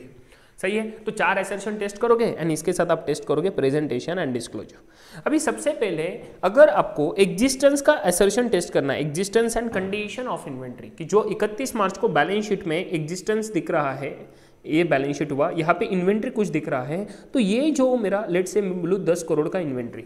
अभी ये जो 10 करोड़ का इन्वेंट्री है सर, ये 10 करोड़ का इन्वेंट्री सच में एग्जिस्ट करता है क्या 31 मार्च को? तो एग्जिस्टेंस टेस्ट करना है। एंड कंडीशन कि वो इन्वेंट्री एक्चुअल में उसी कंडीशन में है क्या जिस वैल्यू पे वो दिख रहा है, वो वर्थ है क्या उसी वैल्यू का, एंड उसी कंडीशन में है क्या कि वो सेल कर पाएंगे हम या यूज कर पाएंगे फॉर द प्रोडक्शन। तो इन्वेंट्री बात करूँ तो इन्वेंट्री में मेरे 3 टाइप्स हो सकते हैं। First RM, then WIP and third is FG। RM raw material, WIP work in progress, FG finish goods. अभी मैं FG बात करूँ तो it should be saleable, then RM की बात करूँ तो it should be usable for the production, जो भी FG बनाना है उसके लिए। एंड WIP में तो एब्सोल्यूट, उसका एब्सोल्यूट वैल्यू होना चाहिए, जनरेट होना चाहिए एंड यूजफुल होना चाहिए फॉर द प्रोसेस कंप्लीशन। ठीक है, तो ये आपको देखना पड़ेगा कंडीशन। तो ये दोनों चीज़ों को टेस्ट करने के लिए आप कौन से प्रोसीजर परफॉर्म करोगे? 2 चीज़ें। सबसे important procedure physical verification attend करना। सर अटेंड करना या खुद करना? तो बेसिकली देख लो, सबसे पहले मैनेजमेंट उनका फिजिकल वेरिफिकेशन करेगा एज ऑन 31 मार्च। अभी जब 31 मार्च को करना है, सर ये 31 मार्च को ही कर सकते हैं या कई दूसरे दिन करेंगे, वो हम बात करेंगे जस्ट थोड़ी देर में। बट सबसे पहली बात, मैनेजमेंट जब भी कर रहा है 31 मार्च को कर रहा है, तो लेट्स से 31 मार्च को आप अटेंड करोगे physical verification perform by the management. अभी मैनेजमेंट जब करेगा तो इधर they can perform on 100% basis, जो यूजुअली प्रैक्टिकल लाइफ में होता है, and second thing they can also perform on the sample basis, अगर प्रैक्टिकेबल नहीं है कि 100% करे तो। ठीक है, तो ये एग्जिस्टेंस कंडीशन के लिए सबसे पहला प्रोसीजर बनता है attendance at the physical inventory counting unless impracticable. ये बहुत अच्छे से याद रखना, अनलेस इम्प्रैक्टिकेबल। जब तक इम्प्रैक्टिकेबल नहीं है आपको 31 मार्च को करना, तब तक आपने 31 मार्च को ही अटेंडेंस करना है फिजिकल इन्वेंट्री काउंटिंग का। सेकंड थिंग क्या करना उधर जाके, 4 प्रोसीजर है, MCQ बनता है, ICI का MCQ बैक का क्वेश्चन याद आ जाएगा जो हमने किया हुआ था। तो सबसे पहले आप इवैल्यूएट करोगे मैनेजमेंट का प्रोसीजर कैसा है, क्या कि मैनेजमेंट कैसे करता है, वो प्रोसीजर सही है क्या फिजिकल वेरिफिकेशन करने का, वो प्रोसीजर कैसा है, कितना क्वालिटी है, कितना अच्छे से परफॉर्म हो पाएगा उस प्रोसीजर से, इस प्रोसीजर को आप इवैल्यूएट करोगे। सेकंड थिंग आप ऑब्जर्व करोगे इन्वेंट्री का प्रोसीजर जो परफॉर्म हो रहा है फिजिकल वेरिफिकेशन का। तो आपने पहले क्या किया, इवैल्यूएट किया। इसके करने के लिए आपको इंक्वायरी करना पड़ेगा कि मैनेजमेंट से प्रोसीजर समझ के ले लो, इंक्वायरी किया एंड देन आपने इवैल्यूएट किया कि वो प्रोसीजर सही है क्या। देन सेकंड थिंग आपने क्या किया, वहां पे ऑब्जर्व किया, आप अटेंड कर रहे हो, अभी ऑब्जर्व किया आपने कि जो भी बंदे एम्प्लॉइज कर रहे हैं मैनेजमेंट का परफॉर्म फिजिकल वेरिफिकेशन, वो कैसे कर रहे हैं, you are going to observe that. Second thing हो गया ऑब्जर्व। अभी थर्ड थिंग आप करोगे द इंस्पेक्शन ऑफ इन्वेंट्री, तो इन्वेंट्री को इंस्पेक्ट करो, डॉक्यूमेंट्स को इंस्पेक्ट करो, तो इंस्पेक्शन का थर्ड चीज आया। एंड अभी आप खुद कुछ सैंपल बेसिस पे टेस्टिंग करोगे, तो that is what test count. Test count तो 4 स्टेप्स याद रखोगे एंड सीक्वेंस भी याद रखना। पहले इवैल्यूएट किया मैनेजमेंट के इंस्ट्रक्शंस को, प्रोसीजर्स को। Second thing you will observe the performance of management count procedure, जो मैनेजमेंट कर रहा है वो। And then third inspect the inventory and the last thing perform the test count, कि ऑडिटर खुद ही टेस्ट काउंट परफॉर्म करेगा सैंपल बेसिस पे। परफेक्ट। सेकंड प्रोसीजर ये तो हुआ physical verification. Second procedure existence and condition के लिए आप क्या करोगे, आप कुछ अदर सब्सटेंटिव ऑडिट प्रोसीजर करोगे over the inventories final records. क्या बोले, इन्वेंट्री का एंटिटी का जो फाइनल रिकॉर्ड्स है उस पर आप सब्सटेंटिव ऑडिट प्रोसीजर परफॉर्म करोगे to ensure the existence and condition, कि कुछ अगर नहीं कर पाए तो क्या उसके आगे के ट्रांजेक्शन है, पीछे के ट्रांजेक्शन है, based on that you will have to do this particular thing. But major procedure कौन सा आता है, फिजिकल वेरिफिकेशन, अटेंडेंस, ये वो आपका एग्जिस्टेंस एंड कंडीशन का टेस्टिंग। सर ये जो हम बात कर रहे हैं अटेंडेंस करना है, तो इसमें क्या क्या चीजें हमने ध्यान देनी है। जब भी हम प्लान करेंगे कि सर हम इस दिन जाएंगे अटेंड करेंगे फिजिकल वेरिफिकेशन, तो what are the matters relevant while planning the attendance at physical inventory counting. अच्छे से चीजें याद रखना, बहुत इजी है एंड लॉजिकल है। सबसे पहला nature of inventory, then stages of completion of WIP, कि स्टेजेस कितना है, क्या क्या स्टेजेस में होता है। 5 स्टेजेस में WIP होता है, 1 2 3 4 5। तो आपको पता चलेगा कि एक्चुअल WIP इस स्टेज में है तो कितना परसेंटेज कंप्लीशन होना चाहिए एंड कितना उसका कॉस्ट रिकॉर्ड होना चाहिए। तो ये एब्सोल्युटली आपको समझने के लिए स्टेजेस ऑफ कंप्लीशन समझना जरूरी है। Then ROMM, risk of material misstatement related to inventory, कि अगर अलग अलग टाइप का इन्वेंट्री है तो कौन सा इन्वेंट्री का रिस्क ज्यादा है, कौन सा कम है, तो we will be focusing on that inventory जहाँ पे रिस्क ज्यादा है, बिकॉज उससे अपना ऑडिट रिस्क कम होगा। क्या बोला कि अगर आप ज़्यादा फोकस करोगे और जहाँ पे आपका इनहेरेंट रिस्क, कंट्रोल रिस्क ज़्यादा है, वहाँ पे आपका ऑडिट रिस्क कम करना है आपको, तो इसीलिए आप ज़्यादा फोकस करोगे। सही है क्या। तो ROMM देख लो, समझ लो इन्वेंट्री का। उसके बाद में नेचर ऑफ इंटरनल कंट्रोल देखो कि उनके कंट्रोल प्रोसीजर कैसे है, क्या टाइप के कंट्रोल्स है, क्या नेचर है उसका। Then whether the proper instructions issued with the adequate procedure mechanism, कि ये जो इवैल्यूएट कर रहे हैं प्रोसीजर को, सबसे पहला स्टेप तो वो एडिक्वेट प्रोसीजर मैकेनिज्म है क्या नहीं इनके पास, एडिक्वेट प्रोसीजर फॉलो करते हैं क्या नहीं है। उसके बाद में टाइमिंग ऑफ काउंटिंग, कब कब ये काउंटिंग करते हैं, ठीक है। फ्रीक्वेंसी क्या है काउंटिंग का, डेली बेसिस पे करेंगे, वीकली पे करेंगे या मंथली पे करते हैं, कुछ सैंपल बेसिस पे कैसा करते हैं, कब 100% करते हैं, ये सब चीज़ें आपने समझनी पड़ेगी। Then maintenance of perpetual inventory system, किस इन्वेंट्री सिस्टम रिकॉर्ड जो होता है वो परपेचुअल इन्वेंट्री सिस्टम कैसे रिकॉर्ड होता है, ये आप समझ लोगे। देन डिटेल्स ऑफ लोकेशंस, ये बहुत इंपॉर्टेंट पॉइंट है कि जहाँ जहाँ पे इन्वेंट्री लोकेटेड है उन लोकेशंस का डिटेल्स आपने समझना है कि कहाँ कहाँ पे इन्वेंट्री लोकेटेड है आपका। तो कोई वेयर हाउस पे रहेगा, कोई फैक्ट्री में रहेगा बेसिकली, तो आप देखोगे अलग अलग जोग्राफिकल लोकेशंस पे रहेगा, तो अलग अलग लोकेशंस पे देख लीजिए कहाँ पे कितना इन्वेंट्री है। एंड जो अलग अलग लोकेशंस है तो location wise risk of material misstatement change हो रहा है क्या, कि वेयर हाउस में हुआ रेट जो है इन्वेंट्री जो है उसका रिस्क क्या है, जो फैक्ट्री में रहेगा उसका क्या है, जो कुछ अलग लोकेशन पे है जोग्राफिकल तो वहाँ पे रिस्क क्या है, तो ये आपने समझना है। तो details of locations where the inventory is held, उसका रिस्क भी आपने देखना है एंड मटेरियलिटी भी देखना है कि एक्चुअल में उस लोकेशन पे मटेरियल इन्वेंट्री है क्या, कि जिसके वजह से फर्क पड़ेगा as compare to the total inventory balance, देख लो कितना है एंड वैसा। And at the different locations to decide the which location to be covered. अभी आप अगर सैंपल बेसिस पे करोगे तो आपको डिफेंड करना पड़ेगा कि अलग अलग लोकेशन से बहुत सारे हैं, तो आप हर जगह पे तो नहीं जा पाओगे, फिर कौन सा लोकेशन टेस्ट करना चाहिए, कौन सा लोकेशन को जाना चाहिए, फिजिकल वेरिफिकेशन अटेंड करना चाहिए, वो आप देखोगे एंड डिटरमाइन करोगे based upon this particular procedure कि कहाँ पे ROMM क्या है, मटेरियलिटी कितना है। एंड देन आपका आएगा whether the assistance of auditors expert is required, कि ऑडिटर्स एक्सपर्ट की जरूरत पड़ेगी क्या, बिकॉज अगर आप फार्मा कंपनी का करने जाओगे तो भैया वहाँ पे आपको खुद को कुछ पता नहीं चलेगा कि कौन सा क्या दिखा रहे हैं, तो वो तो मजे ले लेंगे आपके, तो इसीलिए तो ऑडिटर्स एक्सपर्ट की जरूरत है क्या, वहाँ पे अपने को देखना पड़ेगा हमें जाके। And then this is what will help you to plan the attendance at physical verification. सही है। चलो बच्चों ये बहुत अच्छे से हो गया है आपका। अभी एक सबसे इंपॉर्टेंट क्वेश्चन में लेके जाऊंगा आपको, अगर फिजिकल इन्वेंट्री काउंट अगर कोई आप other than date of financial statement करते हो, तो फाइनेंशियल स्टेटमेंट्स का मेरा डेट हो जाएगा 31 मार्च का। अगर मैं 31 मार्च को छोड़ के किसी और दिन पे करता हूँ फिजिकल वेरिफिकेशन बिकॉज इम्प्रैक्टिकेबल रहेगा, तो मैं उसके पहले आ जाऊँगा अटेंडेंस इज इम्प्रैक्टिकेबल पे, ठीक है। उसके बाद हम ये करेंगे। इम्प्रैक्टिकेबल मतलब क्या कि सर अगर कुछ इकोनॉमिक कंडीशंस के वजह से, नेचर के वजह से एंड कुछ जोग्राफिकल रीजंस के वजह से अगर आप वहाँ पे फिजिकल वेरिफिकेशन अटेंड नहीं कर पाए, तो इन दैट केस क्या करोगे? तो ये सिचुएशन हुआ ऑडिट अटेंडेंस इज इम्प्रैक्टिकेबल। जैसे कि सर कोविड-19, तो कोविड-19 का बहुत इंपॉर्टेंट चीज़ है ये BER, मार्क कर लेना, क्वेश्चन आपको एग्जाम में आएगा ये क्वेश्चन। BER बोल रहा हूँ क्या कि अगर कोविड-19 के वजह से आपका 25 मार्च को लॉकडाउन लग चुका था एंड 31 मार्च को जो भी इंडिया में जिन्होंने भी किए थे फिजिकल वेरिफिकेशन प्लान सबको कैंसिल करने पड़े, तो क्या करेंगे? इम्प्रैक्टिकेबल था सर सिनारियो, इकोनॉमिक कंडीशन। तो if due to nature and location और other economic condition like COVID impracticable हो रहा है, तो फिर क्या करेंगे? सबसे पहली चीज, you will perform the alternate audit procedure. क्या बोला मैंने? कुछ अल्टरनेट ऑडिट प्रोसीजर परफॉर्म करोगे। सर अल्टरनेट ऑडिट प्रोसीजर मतलब क्या? तो अलग अलग टाइप के अल्टरनेट ऑडिट प्रोसीजर हो सकते हैं। जैसे कि कोई अगले डेट पे करो, बट अभी कोविड की वजह से वो भी पॉसिबल नहीं था, तो फिर क्या करेंगे? सब्सिक्वेंट जो सेल हुआ है इन्वेंट्री का, तो सब्सिक्वेंट सेल इन्वेंट्री का चेक कर लो कि वो सेल एक्चुअल में हुआ है क्या, ऐसा इन्वेंट्री जो 31 मार्च को एग्जिस्ट करता था। बिकॉज अगर इन्वेंट्री सेल हो पा रहा है आगे, तो इन दैट केस डेफिनेटली वो इन्वेंट्री एग्जिस्ट करता था एंड कंडीशन में भी था, तो आप इंश्योर कर पाओगे सही है या नहीं है, ठीक है। तो ये एग्जिस्टेंस कंडीशन के alternate audit procedure you will be able to perform. जो मैंने अभी आपको एग्जाम्पल दिया वही यहाँ पे लिखा हुआ है, subsequent sale of specific inventory items जो एक्वायर किए हैं एंड सेल।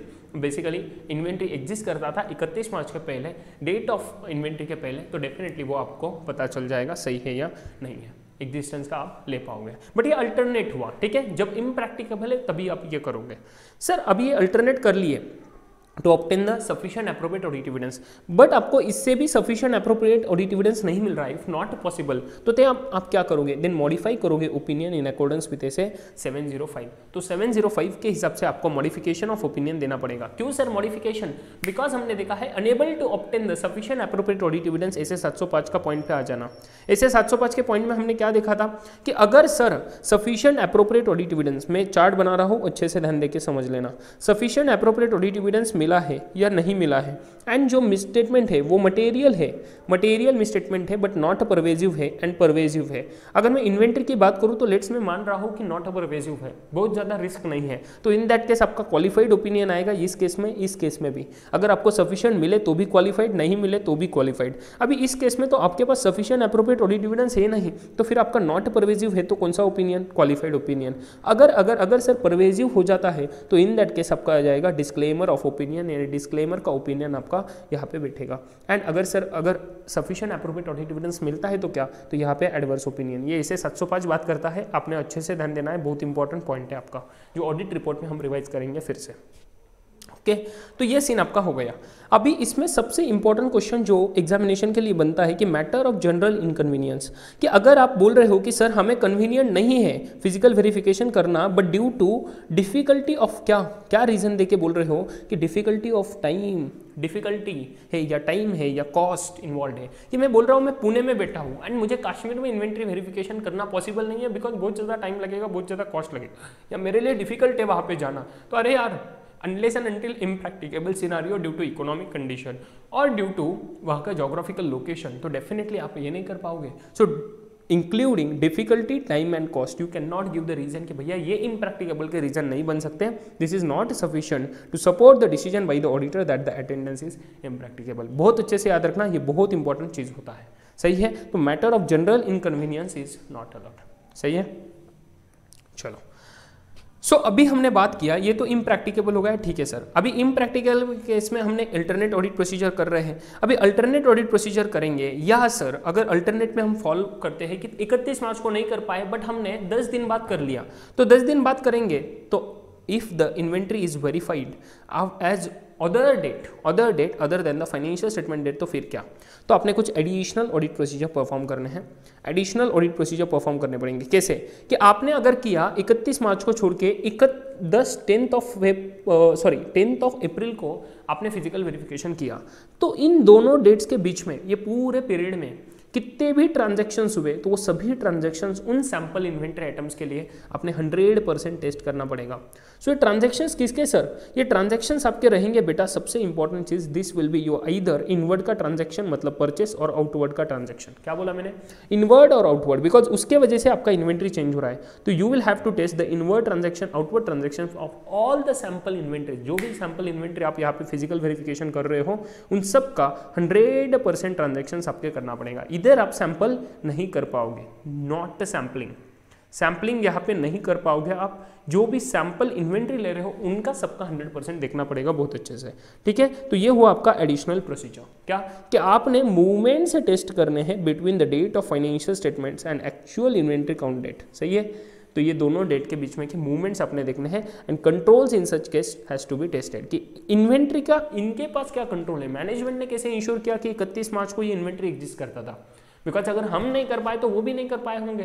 तो डेफिनेटली उनका कंट्रोल्स क्या है, वो कैसे इंश्योर कर रहे हैं, that you have to test, वो कंट्रोल इफेक्टिव है या नहीं है, ठीक है। तो कंट्रोल देख लिए, एडिशनल प्रोसीजर के मूवमेंट देख लिया, टेस्ट कर लिया between the financial statement date and the actual inventory count date. ये बहुत अच्छे से ध्यान रखोगे। अगर मैं बोलता हूँ कि अटेंड ही नहीं कर पाया तो दिन क्या, तो अल्टरनेट डेट पे करेंगे एंड परफॉर्म करेंगे ऑडिट प्रोसीजर जो भी हमने यहाँ पे देखे। सेम चीज, आप नहीं कर पा रहे हो तभी तो आप अदर डेट पे कर रहे हो ना, तो अदर डेट पे तो नहीं कर पा रहे हो तो मतलब अल्टरनेट डेट पे करना है ना। 31 मार्च को नहीं कर पा रहे हो तो वही चीज हो गया। एंड अदर डेट पे करेंगे तो क्या, ये 3 ऑडिट प्रोसीजर आपने परफॉर्म करना है, additional procedure, movements and then आपका आता है क्या, controls in such case has to be effective और नॉट, ये आपने इंश्योर करना है, सही है। मूवमेंट्स एंड कंट्रोल्स देखने हैं। चलो ये पॉइंट बहुत अच्छे से हो गया। चलो अभी बातें करते हैं आगे। चलो गाइज नेक्स्ट आई होप आपको बहुत अच्छे से समझ रहा है। अगर कुछ क्वेरीज है तो कमेंट बॉक्स में, नहीं तो टेलीग्राम चैनल पे पूछ लेना। अभी मैं बोलता हूँ अगेन इंपॉर्टेंट क्वेश्चन, अगर थर्ड पार्टी लोकेशन पे कोई इन्वेंट्री हेल्ड किया है तो फिर क्या। इसके रिगार्डिंग एक केस सिनेरियो पूछ लिया था ICAI ने MCQ के क्वेश्चन बुकलेट में। क्या पूछा था देखो, मैं बोल रहा हूँ ये केस सिनेरियो था RTP नवंबर 20 का, स्वीट अरोमा नहीं, कुछ राइस वाला था, पैडी राइस, कुछ अलग RTP का था बट कॉपी पेस्टेड था। तो देख लो क्या बोल रहा हूँ, सिंपल सी बात है, अगर ये कंपनी का आप ऑडिट कर रहे हो एंड कोई कंपनी है या कोई प्रोप्राइटर है या कोई भी अदर वेंडर है जिसका इन्वेंट्री यहाँ पे आ रहा है for the job work purpose, क्या बोला कि कुछ सब कॉन्ट्रैक्टिंग या कुछ आउटसोर्सिंग के लिए यहाँ पे इन्वेंट्री आया। अगर मैं बोल रहा हूँ अगर यहाँ पे इन्वेंट्री आ रहा है एंड ऑडिट आप कर रहे हो इस कंपनी का, आपका ऑडिटी कौन सा है, ऑडिटी है ये कंपनी का, ठीक है। अभी मैं ये कंपनी का ऑडिट कर रहा हूँ, इसका इन्वेंट्री कोई थर्ड पार्टी लोकेशन पे है, ये थर्ड पार्टी है। तो इन थर्ड पार्टी लोकेशन पे जब भी इन्वेंट्री पड़ा है तो इसका हम टेस्टिंग कैसे करेंगे, 31 मार्च को। 31 मार्च को ये इन्वेंट्री इनके पास पड़ा है तो इसका टेस्टिंग हम फिजिकल वेरिफिकेशन कैसे कर पाएंगे, नहीं कर पाएंगे। फर्स्ट थिंग आपको यहाँ से कंफर्मेशन लेना पड़ेगा ये थर्ड पार्टी से, request the confirmation from the third party and second thing आप कुछ इंस्पेक्शन और अदर ऑडिट प्रोसीजर कर पाओगे। अगर कंफर्मेशन पॉसिबल नहीं होता है बट यहाँ पे इन्वेंट्री जो पड़ा है थर्ड पार्टी लोकेशन पे वो बहुत मटेरियल है, बहुत ज़्यादा सिग्निफिकेंट इन्वेंट्री है, तो इन दैट केस यहाँ पे आपको फिजिकल वेरिफिकेशन प्लान कर सकते हो, ठीक है। वो अपने देखना है एंड अदर ऑडिट प्रोसीजर करना है। तो कंफर्मेशन लेना है, रिटर्न कंफर्मेशन अकॉर्डिंग टू क्या, एक्सटर्नल कंफर्मेशन अकॉर्डिंग टू आपका SA 505, ये आपने बहुत अच्छे से याद रखोगे। Return confirmation, external confirmation according to SA 505 and inspection करोगे, अदर ऑडिट प्रोसीजर्स आप परफॉर्म करोगे, ठीक है। अभी सेकंड हम आइटम देखेंगे लिटिगेशन एंड क्लेम। ये तो हो गया इन्वेंट्री 501 का पूरा।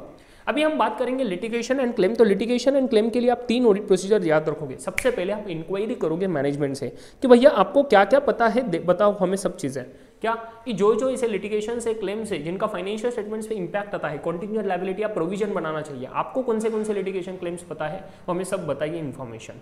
या आप पूछोगे मैनेजमेंट से, बोर्ड ऑफ डायरेक्टर से या जो भी रिस्पेक्टिव बंदा रहेगा उनसे।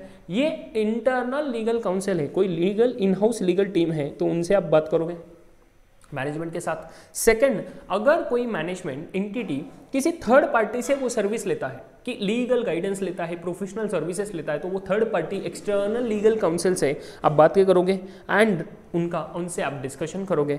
एंड उनसे डिस्कशन करने पर भी आपको एक सबसे इंपॉर्टेंट चीज़ करना पड़ेगा, that is what you minutes of meetings test करना है TCWG का। क्या पता चलेगा मिनट्स ऑफ मीटिंग से, बिकॉज अगर कुछ एक्चुअल में लिटिगेशन क्लेम हुआ है तो उसका डिस्कशन हुआ होगा बोर्ड मीटिंग्स में। जब बोर्ड मीटिंग्स में डिस्कशन हुआ है तो वो कवर हो जाएगा मिनट्स में, एंड जब आप मिनट्स को वेरीफाई करोगे तो you will come to know ऐसा कोई लिटिगेशन एंड क्लेम है क्या जो बोर्ड मिनट में तो डिस्कस हुआ रहा है बट एक्चुअल में हमें पता ही नहीं। सो इसीलिए minutes of meetings very very important procedure. आपने क्या क्या किया, सबसे पहले इंक्वायरी किया मैनेजमेंट से, then second in house legal counsel, then third external legal counsel, then minutes of meetings, and last one review the legal expense account. जो हम देखते हैं ओपेक्स का टेस्टिंग में हमने सबसे इंपॉर्टेंट ध्यान दिया था कि लीगल एक्सपेंस अकाउंट पे बहुत अच्छे से ध्यान देना है, बिकॉज अगर कुछ लिटिगेशन क्लेम हुआ है तो वहां पे लीगल एक्सपेंस में एंट्री पड़ा होगा, एंड एंट्री से आपको पता चलेगा कि ऐसा कोई लिटिगेशन एंड क्लेम है क्या जिसका कोई कंटीजेंट लायबिलिटी या प्रोविजन और बनना चाहिए जो आपको पता ही नहीं है। ठीक है, सो ये तीन प्रोसीजर बहुत अच्छे से याद रखना, this can come in your examination. बीआर कर लेना बहुत अच्छे से, 501 से एक क्वेश्चन बन सकता है। सर अगर आपने एक्सटर्नल लीगल डिपार्टमेंट से बात करी और आपको पता चला कि वहां पे कुछ रॉमम रिस्क ऑफ मटेरियल मिसस्टेटमेंट बहुत ज़्यादा हायर है, क्या बोला मैंने, रॉमम है, रॉमम अभी उसका हायर लेवल है, तो इन दैट केस आप क्या करोगे, एसेस द रॉमम। तो सबसे पहले डायरेक्टली कम्युनिकेट करोगे with the external legal council कि भैया ये हमें इतना ज़्यादा रिस्क वहाँ पे लग रहा है, through the letter of inquiry उनसे आप इंक्वायरी करोगे कि भैया आप इस पे हमें कंफर्मेशन दो। उसके बाद में अगर उनका लॉ अगर प्रोहिबिट करता है direct communication with the auditor, then आप अल्टरनेट ऑडिट प्रोसीजर परफॉर्म करोगे, and alternate audit procedure possible नहीं है तो देन आप क्या करोगे, इम्पैक्ट असेस करोगे एंड देखोगे 705 के हिसाब से कुछ मॉडिफिकेशन आना का जरूरत है या नहीं है। ठीक है, ये आपने इंश्योर करना है। यहाँ पे आपका खत्म होता है ऐसे 501, बहुत इंपॉर्टेंट ऐसे अच्छे से ध्यान रख के पढ़ लेना। ठीक है, चलो अभी हम बात करेंगे ऐसे 505 के। ऐसे 505 ऑलरेडी हमने डिस्कस कर लिया कि कौन से टाइप के एक्सटर्नल कंफर्मेशन होते हैं। 3 टाइप्स मैंने बताए थे, 2 टाइप्स आपके बुक्स में दिए हैं, third is very very practical type open confirmation. तो पहला था पॉजिटिव कंफर्मेशन जहां पे कंफर्मिंग पार्टी रिस्पॉन्ड करेगा डायरेक्टली टू द ऑडिटर अगर वो एग्री करता है और डिसएग्री करता है दोनों सिचुएशन में। बट निगेटिव कंफर्मेशन है जहां पे कंफर्मिंग पार्टी रिस्पॉन्ड करेगा directly to the auditor only if confirming party disagrees. तो जब वो सिर्फ डिसएग्री करेगा तभी वो रिप्लाई करेगा, अगर एग्री करता है तो वो रिप्लाई भी नहीं करेगा। कैसे पता चलेगा ऑडिटर को, इसीलिए प्रैक्टिकली उतना ज्यादा रिलेवेंट है नहीं। अगर यहाँ पे आपको कुछ एक्सेप्शंस पता चलते हैं, exceptions means what, your differences in the information, जो आपको कंफर्मेशन से इंफॉर्मेशन मिला एंड जो आपके बुक्स ऑफ अकाउंट्स में है क्लाइंट के, तो इन दोनों में अगर कोई डिफरेंस मिल रहा है तो वो difference is nothing but your exception, ये आपको पता चलना है। उसके बाद में एक नॉन रिस्पॉन्स करके क्या होता है, जहां पर आपको कोई कंफर्मेशन में रिस्पॉन्स ही नहीं आता, आपने रिक्वेस्ट तो दे दिया बट आपको रिस्पॉन्स ही नहीं आया उसके ऊपर, तो उसको बोलेंगे नॉन रिस्पॉन्स। सही है क्या, ये बहुत अच्छे से ध्यान रख लेना, इसके ऊपर एक एमसीक्यू बना है। उसके बाद में बात करेंगे factors to be consider while designing the confirmation request. ये आपको एग्जामिनेशन के लिए इंपॉर्टेंट क्वेश्चन हो सकता है, अच्छे से ध्यान रखना कि ऐसे कौन से फैक्टर्स है आपने कंसीडर करने हैं जब आप कंफर्मेशन रिक्वेस्ट ड्राफ्ट करोगे। तो सबसे पहले आप देखोगे भैया कौन से रॉमम को आप यहाँ पे असर्ट करना चाहते हो, कौन से रॉमम को आप एग्जैक्टली ध्यान देना चाहते हो। बेसिकली यहाँ पे रिस्क कितना है, हायर रिस्क है, कौन से आइडेंटिफाइड रिस्क है, एंड रिस्क का लेवल कितना है, असेसमेंट उसका आपने करना है। अभी देखना है भैया पहले तो फ्रॉड रिस्क कोई है क्या, कौन से असर्शन आप टेस्ट करना चाहते हो वो आपको बहुत अच्छे से ध्यान रखना पड़ेगा। So assertions being address have to be take care. अगर मैं एग्जिस्टेंस चाहता हूं तो मेरा कंफर्मेशन रिक्वेस्ट उस हिसाब से ड्राफ्ट होगा, अगर मैं चाहता हूं वैल्यूएशन तो इन दैट केस मेरा कंफर्मेशन रिक्वेस्ट उस हिसाब से ड्राफ्ट करना पड़ेगा। मैं बोलता हूं इसका लेआउट एंड प्रेजेंटेशन कैसे रहेगा। लेआउट मतलब कैसे कंफर्मेशन रिक्वेस्ट को ड्राफ्ट करना है, टू आएगा, उसके बाद में डियर वगैरह सब चीजें आएगी, एंड यहाँ पे महीना आएगा एंड देन लिखेंगे थैंकिंग यू एंड ऐसा। सो ये लेआउट क्या रहेगा, प्रेजेंटेशन क्या रहेगा, ये सब चीजें आपने बहुत अच्छे से समझनी है। देन प्रायर एक्सपीरियंस आपका डिटरमाइन करेंगे कि भैया कौन सा पार्टी देता है आपको रिस्पांस, कौन सा नहीं देता है, वहां पे किस बंदे को देना चाहिए, ये चीजें आपने प्रायर एक्सपीरियंस के बेसिस पे ध्यान देनी है अगर आपके पास कोई है तो। देन मेथड ऑफ कम्युनिकेशन, अब कैसे उनको कम्युनिकेट करोगे, वेदर बाई ईमेल करोगे या वेदर बाई आप कोई उनको स्पीड पोस्ट भेजोगे या कुरियर करोगे, या आपने बहुत अच्छे से देखना है कि मेथड ऑफ कम्युनिकेशन क्या रहेगा। उसके बाद में मैनेजमेंट का authorization and encouragement to the party to respond to the auditor. अभी ऑडिटर डायरेक्टली रिक्वेस्ट करेगा थर्ड पार्टी को कि भैया हमें कंफर्मेशन दो इस कंपनी के रिगार्डिंग कोई भी बैलेंसेस का, तो इसको मैं बोला ओपन कंफर्मेशन, जिसमें हम डिस्क्लोज नहीं करेंगे कि क्या इन्फॉर्मेशन है बुक्स ऑफ अकाउंट्स में, बट हमको उनको बोलेंगे कि भाई तुम्हारा इस पार्टी से जो भी रिलेशन हुआ है इस ड्यूरिंग द ईयर एंड जो भी फाइनेंशियल बैलेंसेस है, ट्रांजेक्शन है, वो सब डिस्क्लोज कर देना, ओपन कंफर्मेशन। अभी इसमें मुझे देखना पड़ेगा भैया वो हमें देंगे भी या नहीं देंगे। तो इसीलिए मैं मैनेजमेंट को बोलूंगा कि प्लीज उनको इंकरेज करो, मैनेजमेंट इंकरेज करेगा कि वो हमारे रिक्वेस्ट को रिस्पॉन्ड करे। तो ये हुआ encouragement to the party to respond to the auditor. And management हमें ऑथोराइज करता है क्या उनसे डायरेक्टली बातें करने के लिए, तो वो तो उनको करना ही पड़ेगा। अगर नहीं करेगा तो फिर क्या, तो ये हम आगे देख लेंगे एक अच्छे से क्वेश्चन में। ये बहुत इंपॉर्टेंट क्वेश्चन बनेगा जो नवंबर 20 में भी पूछा था कि management refusal to allow the auditor to send a confirmation request. ये नवंबर 20 में भी आया था। उसके पहले हम देख लेंगे last point, ability of confirming party to respond and confirm. ये भी बातें हमने देखनी पड़ेगी, कौन से कंफर्मिंग पार्टी को हम पूछ रहे हैं भैया, उसका एबिलिटी है क्या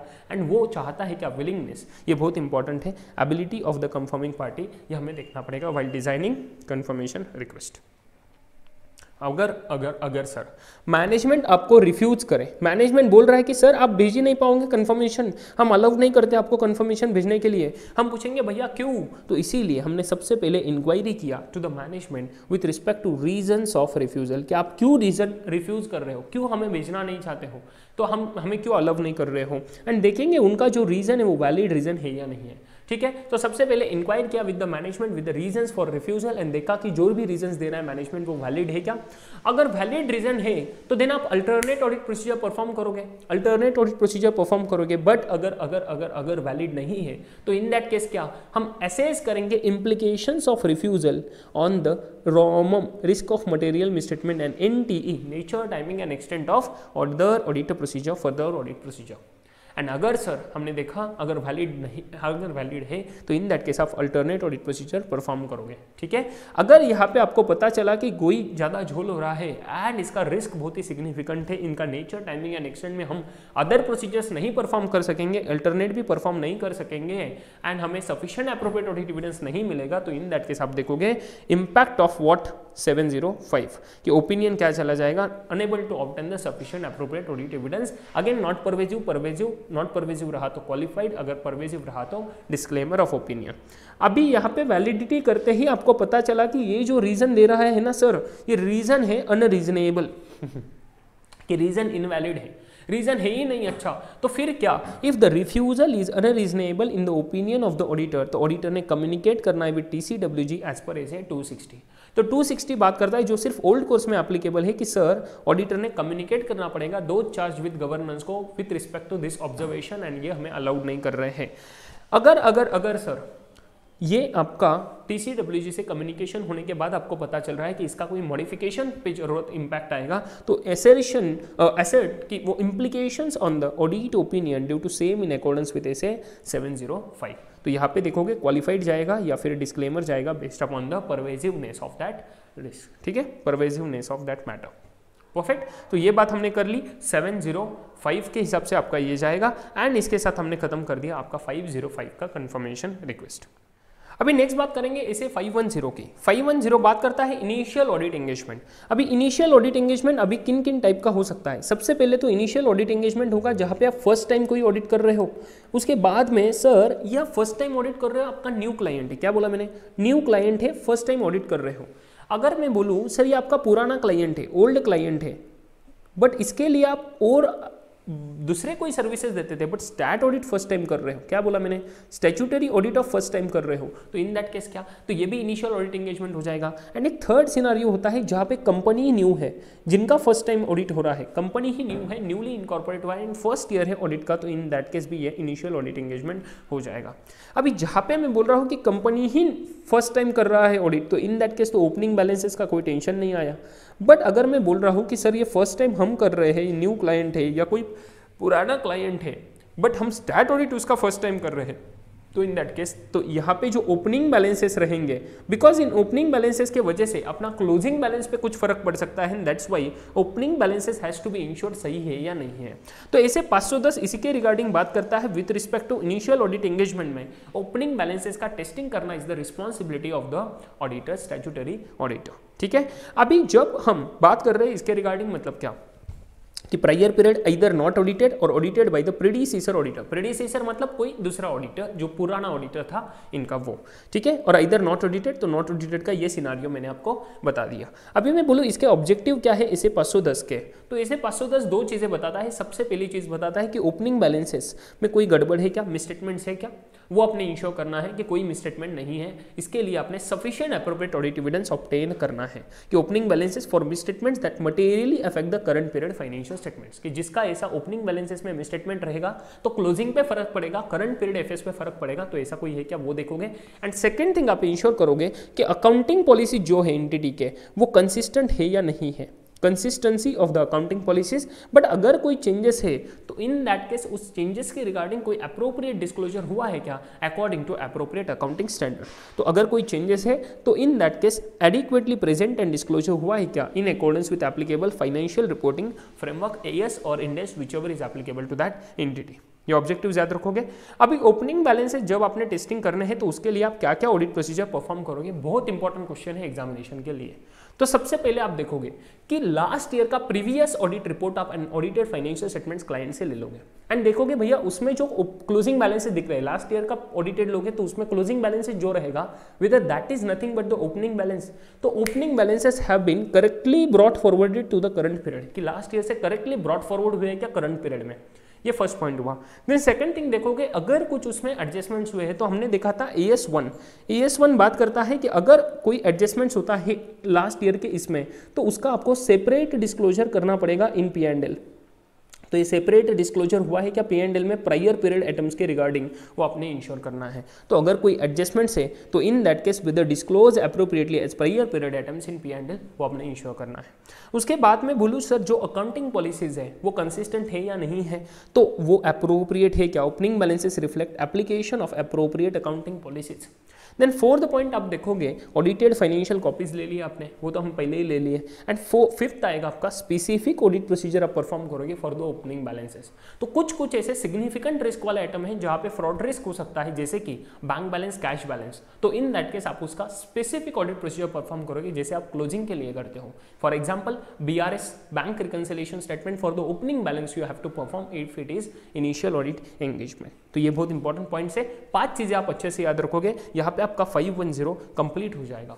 अगर आपको ओपनिंग बैलेंस में कोई मिस स्टेटमेंट मिलता है, अगर आपको कोई गड़बड़ मिलती है ओपनिंग बैलेंस में, देन आपने कम्युनिकेट करना है with TCWG and appropriate level of management. TCWG and appropriate level of management को कम्युनिकेट करना है इन अकॉर्डेंस विद SA 450, जो ओल्ड कोर्स के लिए अगेन एप्लीकेबल है, न्यू के लिए अगेन एप्लीकेबल नहीं है। मैं आपको बताऊं तो यहाँ पे अगर आप कम्युनिकेट करोगे, यहाँ पे आपको गड़बड़ मिलेगा जो इन्होंने रेक्टिफाई नहीं किया, तो इसका इंपैक्ट आ सकता है क्लोजिंग बैलेंस पे। एंड अगर क्लोजिंग बैलेंस पे इसका मटेरियल इंपैक्ट है तो इन दैट केस आपको SA 705 के हिसाब से अगेन देखना पड़ेगा कि कोई मॉडिफिकेशन का रिक्वायरमेंट है या नहीं है। यहाँ पे आपका खत्म होता है SA 510, जो बहुत इंपॉर्टेंट था with this particular procedure as per. चलो तो चलो अभी डिस्कस करते हैं SA 550। SA 550 बात करेगा related party relationships and transactions के बारे में। वो क्या बोलता है कि ये जो related party relationships and transactions है ये डिसाइड करने हैं according to applicable financial reporting framework. तो अगर AS एप्लीकेबल है तो फिर AS 18, अगर इंड एस एप्लीकेबल है तो इंड एस 24 से डिसाइड करेंगे कि कौन से रिलेटेड पार्टी रिलेशनशिप्स बनेंगे एंड कौन से रिलेटेड पार्टी ट्रांजैक्शंस वहाँ पे बेसिकली डिस्क्लोजर के रिक्वायरमेंट आएंगे। तो ये AS के हिसाब से, इंड एस के हिसाब से डिस्क्लोजर रिक्वायरमेंट्स हुए हैं या नहीं हुए हैं, that is what the auditor का पर्पस। क्या बोलता है कि ऑडिटर ने चेक करना है जो भी रिलेटेड पार्टी डिस्क्लोजर है रिलेशनशिप से with respect to transactions, balances, तो ये सबसे अप्रोप्रिएट हुए या नहीं हुए, बिकॉज इससे ट्रू एंड फेयर प्रेजेंटेशन आएगा फाइनेंशियल स्टेटमेंट्स को एंड फाइनेंशियल स्टेटमेंट मिसलीड नहीं रहेंगे। ये ऑडिटर ने इंश्योर करना बहुत ज्यादा जरूरी है। तो आ जाओ, auditor needs to obtain an understanding of the related party relationships and transactions to conclude over the disclosure in FS in order to, very first thing, to achieve the true and fair presentation, and the second thing is what, कि conclude as not misleading, कि क्या misleading नहीं है, financial statements are not misleading। ये बहुत अच्छे से जो भी डिस्क्लोजर हुआ है वो misleading नहीं है। यहाँ पे एक छोटी सी बात की है कि अगर FRF एस्टैब्लिश नहीं करता कोई specific requirement with respect to related party relationships और ट्रांजैक्शंस के कैसे आइडेंटिफाई करने हैं, तो इन दैट केस आप ये जनरली मानोगे कि कंट्रोल है, सिग्निफिकेंट इन्फ्लुएंस है, कॉमन कंट्रोल है, ओनर्स है जिनका close family members and common की मैनेजमेंट है, तो इनको माना जाएगा कि सर रिलेटेड पार्टी है। तो ये सब चीज़ें है, रिक्वायरमेंट है only when FRF establishes minimal और नो रिक्वायरमेंट्स। बट अपने सिनारियो में अगर हम AS 18 देखें, इंडेस 24 देखें, तो इसका ज़्यादा कुछ रिलेवेंस नहीं आएगा। सो ये इतना ज़्यादा इंपॉर्टेंट नहीं है। एग्जामिनेशन के लिए इंपॉर्टेंट आपके लिए ये वाला पॉइंट है, अच्छे से ध्यान रखना। एक छोटा सा कंसेप्ट है जिसके बिना पूरा ऑडिट अधूरा है, that is true and fairness. Sir हम बात करते हैं ऐसे 700 में कि forming an opinion and audit statement की जो भी हम ऑडिट रिपोर्ट देंगे उसमें वेदर ओपिनियन में हम बताते हैं कि whether the financial statements are true and fair और नॉट। हम ये बात नहीं करते कि ट्रू एंड करेक्ट है या नहीं, ट्रू एंड फेयर की बात करते हैं। प्लीज अंडरस्टैंड, यहाँ पे फेयर है, यहाँ पे करेक्ट नहीं है। तो क्यों? बिकॉज हम एब्सोल्यूट एश्योरेंस नहीं दे पाते, हम रीजनेबल एश्योरेंस लेते हैं। एंड क्या लेते हैं भैया, हम देते हैं based upon what inherent limitations के वजह से रीजनेबल एश्योरेंस के बेसिस पे ट्रू एंड फेयर व्यू। अभी ये ट्रू एंड फेयर व्यू मतलब क्या, इसका छोटा सा कंसेप्ट अगर आपको एग्जामिनेशन में आता है तो क्या क्या लिखना है अच्छे से ध्यान दे दो। This is the fundamental concept in auditing. इसका रिलेवेंस आएगा ऐसे 700 के रिलेशन में कि जहां पे ऑडिटर का रिक्वायरमेंट है to form an opinion and report on the financial statements. तो ये क्या करता है, ऑडिटर को फॉर्म कराने को लगाता है ओपिनियन को, and based on the evaluation of conclusions, जो कंक्लूजन्स ऑडिटर ने ड्राफ्ट किए वो कंक्लूजन्स के बेसिस पे from the audit evidence and obtain through the written report, जो अपना ऑडिट रिपोर्ट रहेगा, and along with the describing the basis of opinion. ये आपको भी पता है। अभी अगर मैं बात करूं कि ट्रू एंड फेयर व्यू के लिए ऑडिटर ने क्या क्या चेक करना चाहिए सर, ये बहुत इंपॉर्टेंट है। आपके एग्जामिनेशन में शायद इस पे क्वेश्चन बन जाए कि ट्रू एंड फेयर व्यू है या नहीं है, इसके लिए ऑडिटर क्या क्या चीजें देखें। तो अच्छे से ध्यान देना, वेरी वेरी सिंपल थिंग, जो भी हम असर्शंस देखते हैं उसी के हिसाब से अपने यहाँ पे पॉइंट्स लिखने हैं। तो सबसे पहले अगर मैं बात करूं तो एसेट्स का या लायबिलिटीज का assertion with respect to valuation, तो देख लो assets are neither undervalued not overvalued। क्या बोलते हैं कि assets undervalued भी नहीं है and overvalued भी नहीं है, मतलब valuation सही है क्या। no material asset is omitted, मतलब completeness of assets। then the charge if any on assets is disclosed, कि जो भी चार्ज है वो डिस्क्लोज किए हैं, तो प्रेजेंटेशन एंड डिस्क्लोजर सही है क्या। Material liability should not be omitted, मतलब completeness of the liabilities. P&L and balance sheet discloses all the matters required to be disclose. Again P&D की बात कर दी, प्रेजेंटेशन एंड डिस्क्लोजर के असर्शंस की। Then accounting policies consistently followed, that is the major requirement. And all unusual, exceptional and non recurring items have been disclosed separately, जो requirement है किसका, AS 1 इंडेस 1 का। सो ये सबसे इंपॉर्टेंट चीजें आपने याद रखनी है। ये क्वेश्चन थोड़ा एक बार देख लेना, थ्योरेटिकल क्वेश्चन है। ट्रू एंड फेयर व्यू में आप कैसे इंश्योर करोगे, ये वाला point, to ensure the true and fair view auditor has to see this much points. तो इसमें इजीली आप लिख पाओगे बेस्ड अपॉन योर असर्शन का नॉलेज। असर्शन के बेसिस पे आपने ये पॉइंट्स लिखने हैं, असर्शन बेसिस, ठीक है, ये आप लिखोगे।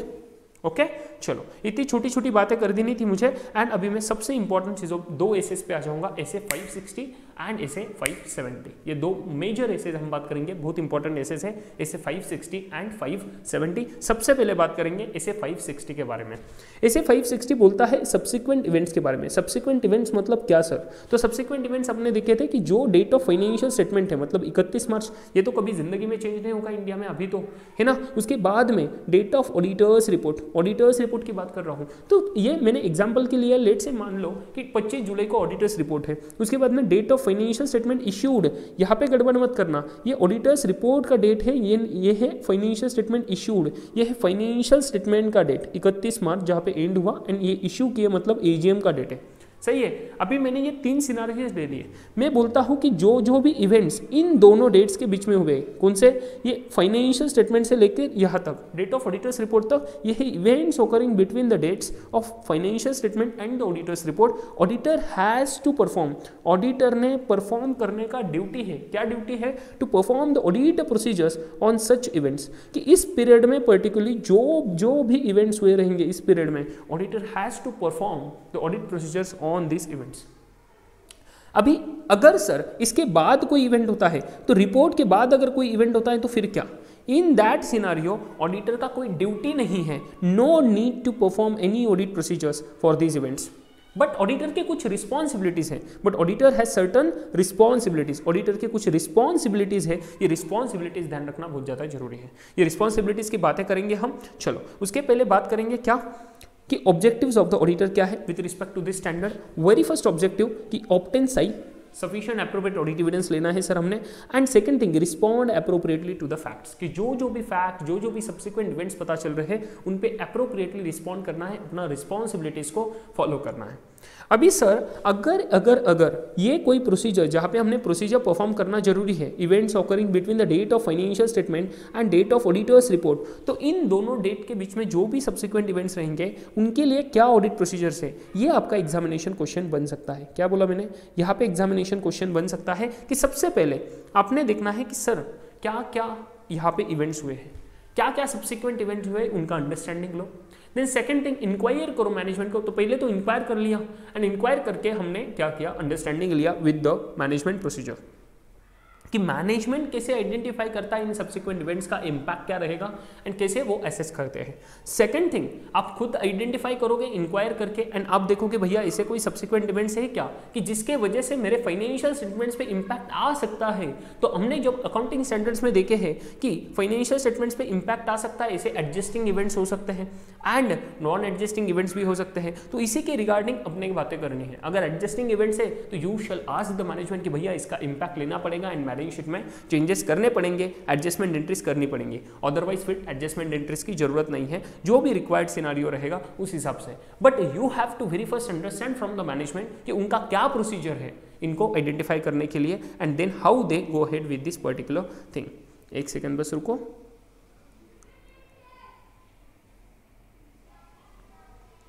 ठीक है, हाँ, तो ये चीज हम देख रहे थे, ये है ऑडिटर का प्रोसीजर, सबसे इंपॉर्टेंट फर्स्ट वाला कि ऑब्टेन करो अंडरस्टैंडिंग ऑफ द प्रोसीजर। सबसे पहले ऑब्टेन करो understanding of the management procedure, then inquire करो मैनेजमेंट को।